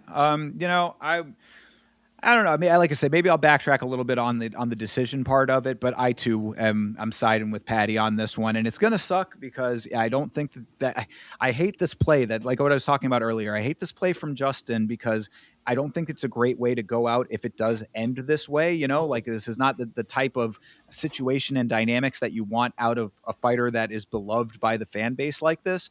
But again, boots on the ground. I think Patty's just been doing the nicer work lately. Yeah, absolutely. So, all right. Well, we will find out, of course, all of these fights' conclusions on our individual watch alongs for UFC 324 on this Saturday. That is youtube.com/@YamaShow for me. Chase, where can they find you? youtube.com/@CPSmalls. And of course, on Friday, we will be going over the one cards. We'll watch one at 6:30 in the morning this Friday, Eastern Standard Time. And then, of course, at night, we will be doing either not PFL, the other one FC card, or LFA is potential as well. I have to figure out what time that actually starts, but we may just have both running. I got multiple options. So either way, make sure you guys check them out. Exactly. And same, I don't know exactly which one I'm going to be doing yet, but I'm leaning towards the Zuffa boxing just to see the first one of it. I know, do trust me. I don't want to, but like I'm thinking that I have to just to see what that product looks like, so I'm able to actually talk about it going forward. But we'll see about all that. Either way though, Yes. We got to get to CTE's questions. That's what I Okay, was going to okay. say. Of course, the show is not over this week, folks, and we don't know if we're going to necessarily do this all the time, but we have on the MMA winter episodes, of course, we took some questions from the audience, and last week we missed a couple of them. So shout out to the homie CTE who sent a couple of questions into us. So we're going to end this episode with a little bit of Q&A section just like we did last week. So let's start it off with the first question. There are 3 of them. The first question is, which fighter got you into MMA? Ooh, I think the person that got me into MMA, probably Alexander Volkanovski. I think that dude genuinely, he represented what I wanted to look at as a mixed martial artist. He was so professional. He could do all of the skills. He was, again, undersized. All of his fights, there was always some underdog aspect. Now, he was always the favorite and he was, the champion, but there was always reason to believe, like, why would the short guy who plays rugby, why would he just come in here and mop all of these mixed martial artists, these pro athletes?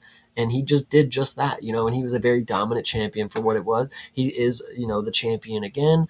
And he's just always ready to put on a fucking war, man. I love Volk. Like, that dude's I always think of him, Volk on full camp is like Batman to me. Like, he could just do anything. He could beat anybody if you give him a full camp. Like, and I'd love to think that about him. Absolutely. I mean, Volk is a great answer, and I like that a lot.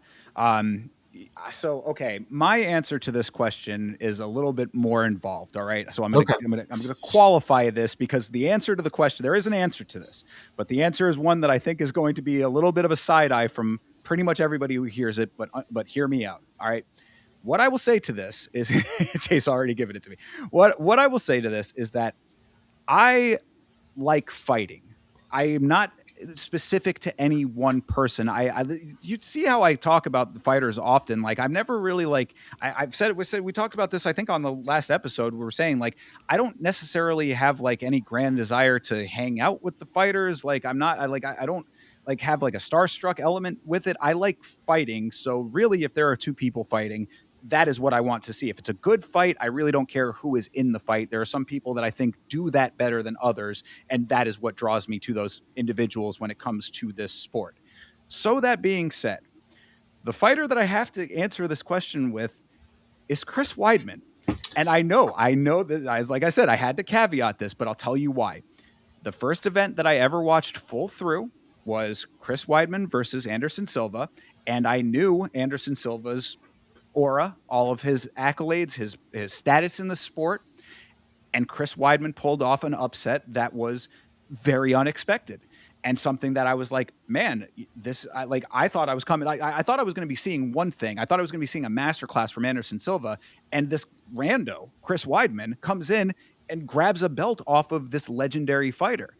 And for me, that was one of those things where I was like, man, like, I always thought that like with the fighting, because I like having a little bit of a base with like boxing as the background a little bit earlier on, because like I just wasn't exposed to MMA as early on as some people. Like, I was like, in boxing, you got guys who like, taking a loss is like could be the end of their career in the big picture or whatever. Like, you have like established names that are just the best. But in seeing this guy who was considered the best take the loss from a person that I had never even heard of at the time, I was like, maybe there's a little bit more to MMA than I was thinking about. And that, I think, is what kind of got me into the sport a little bit more than what I had been into it before. So that is the answer to the question, love it or hate it. Chris Weidman, I love that answer. Absolutely. The All American.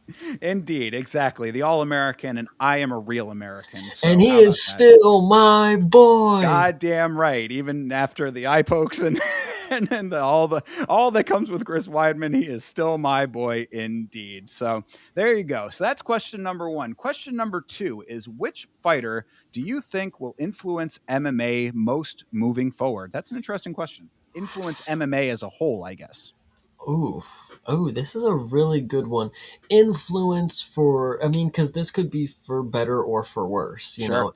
Islam Makhachev, I would say, is going to be one of these people that is influential to the game of mixed martial arts. I mean, he's going to be somebody that a lot of people are looking up to want to be. Maybe not necessarily people from my region or your region, but there's a lot of people out there who are training Sambo right now because they want to go to the UFC to be like Islam Makhachev. And they're all going to be doing relatively what you see him do, which is grapple, wrestle, hold people down, and make other people, say that it's the worst fights they've ever seen of all time. But he's the champion, and he does it against the people who are the highest level of mixed martial arts. And, you know, uh, along that line, I know I'm going to give two answers here, but you got to go with Ilya fucking Taporia, man. I mean, Jesus fucking Christ. Now, he's a little different because not everybody's going to be able to just walk in and knock everybody's heads off like that. I think Islam's a more attainable, idea for people to gravitate to, like, oh, wrestling, like that's something that, I don't need God's gift of fucking stone hand to fucking accomplish. Ilya, on the other hand, I think people are going to start looking up to this dude, and he's going to he already transcends the sport, dude. What he's done is already crazy. I don't know. Yeah. What's your answer here? Well, I mean, along the same lines of what you're saying, I mean, I think that if you asked me that question maybe like 2 years ago, I could say Alex Pereira, but I think he's already done his influencing in the sport. I would say maybe True. unless he goes up to heavyweight, and maybe there's a little bit more as a triple champion that could be its own version of what you're saying. But I want to kind of take a little bit of a different approach to it, and I feel like I'm giving these answers, and it's like, oh, you're just trying to be the big brain guy over here, and I'm really not trying to do that. But if the question is the influence on mixed martial arts as a whole, the answer that I would say is I want to say someone, it might not be him, but I'm going to say him anyway. I want to say someone like a Fares Zayam, and I'll tell you why. Because what we have seen is mixed martial arts was just legalized in France a couple of years ago. We literally saw the first French card, I think, 2 years ago. And before that, the sport was illegal. Someone like that in a region where the sport had not been legal for a long time, I think could be a major inspiration. So that's why I like when you said Ilya Taporia. I think that like someone from a somewhat underrepresented region in Spain, Georgia obviously has more representation, but Spain, he reps a little bit there. I think that someone like that grows the sport in his home country. Fares Zayam grows the sport in his home country. I would say someone even, and I know that this is the craziest one, but someone like Ananshul Jubli. I know that he is not the greatest representative of India, but India is a massive population that is underserved when it comes to mixed martial arts. These are the regions that are going to be growing in the sport over the years. And I think that these are the types of fighters that end up bringing those regions into the forefront. Yeah, I think maybe if you would have asked me at the beginning of 2025, who would I think would be the most influential? Joshua Van, guys. I mean, representing Myanmar. I mean, he just became the champion. He really put the Asian community on the map. People don't even know where Myanmar is, and now they know that it's a place.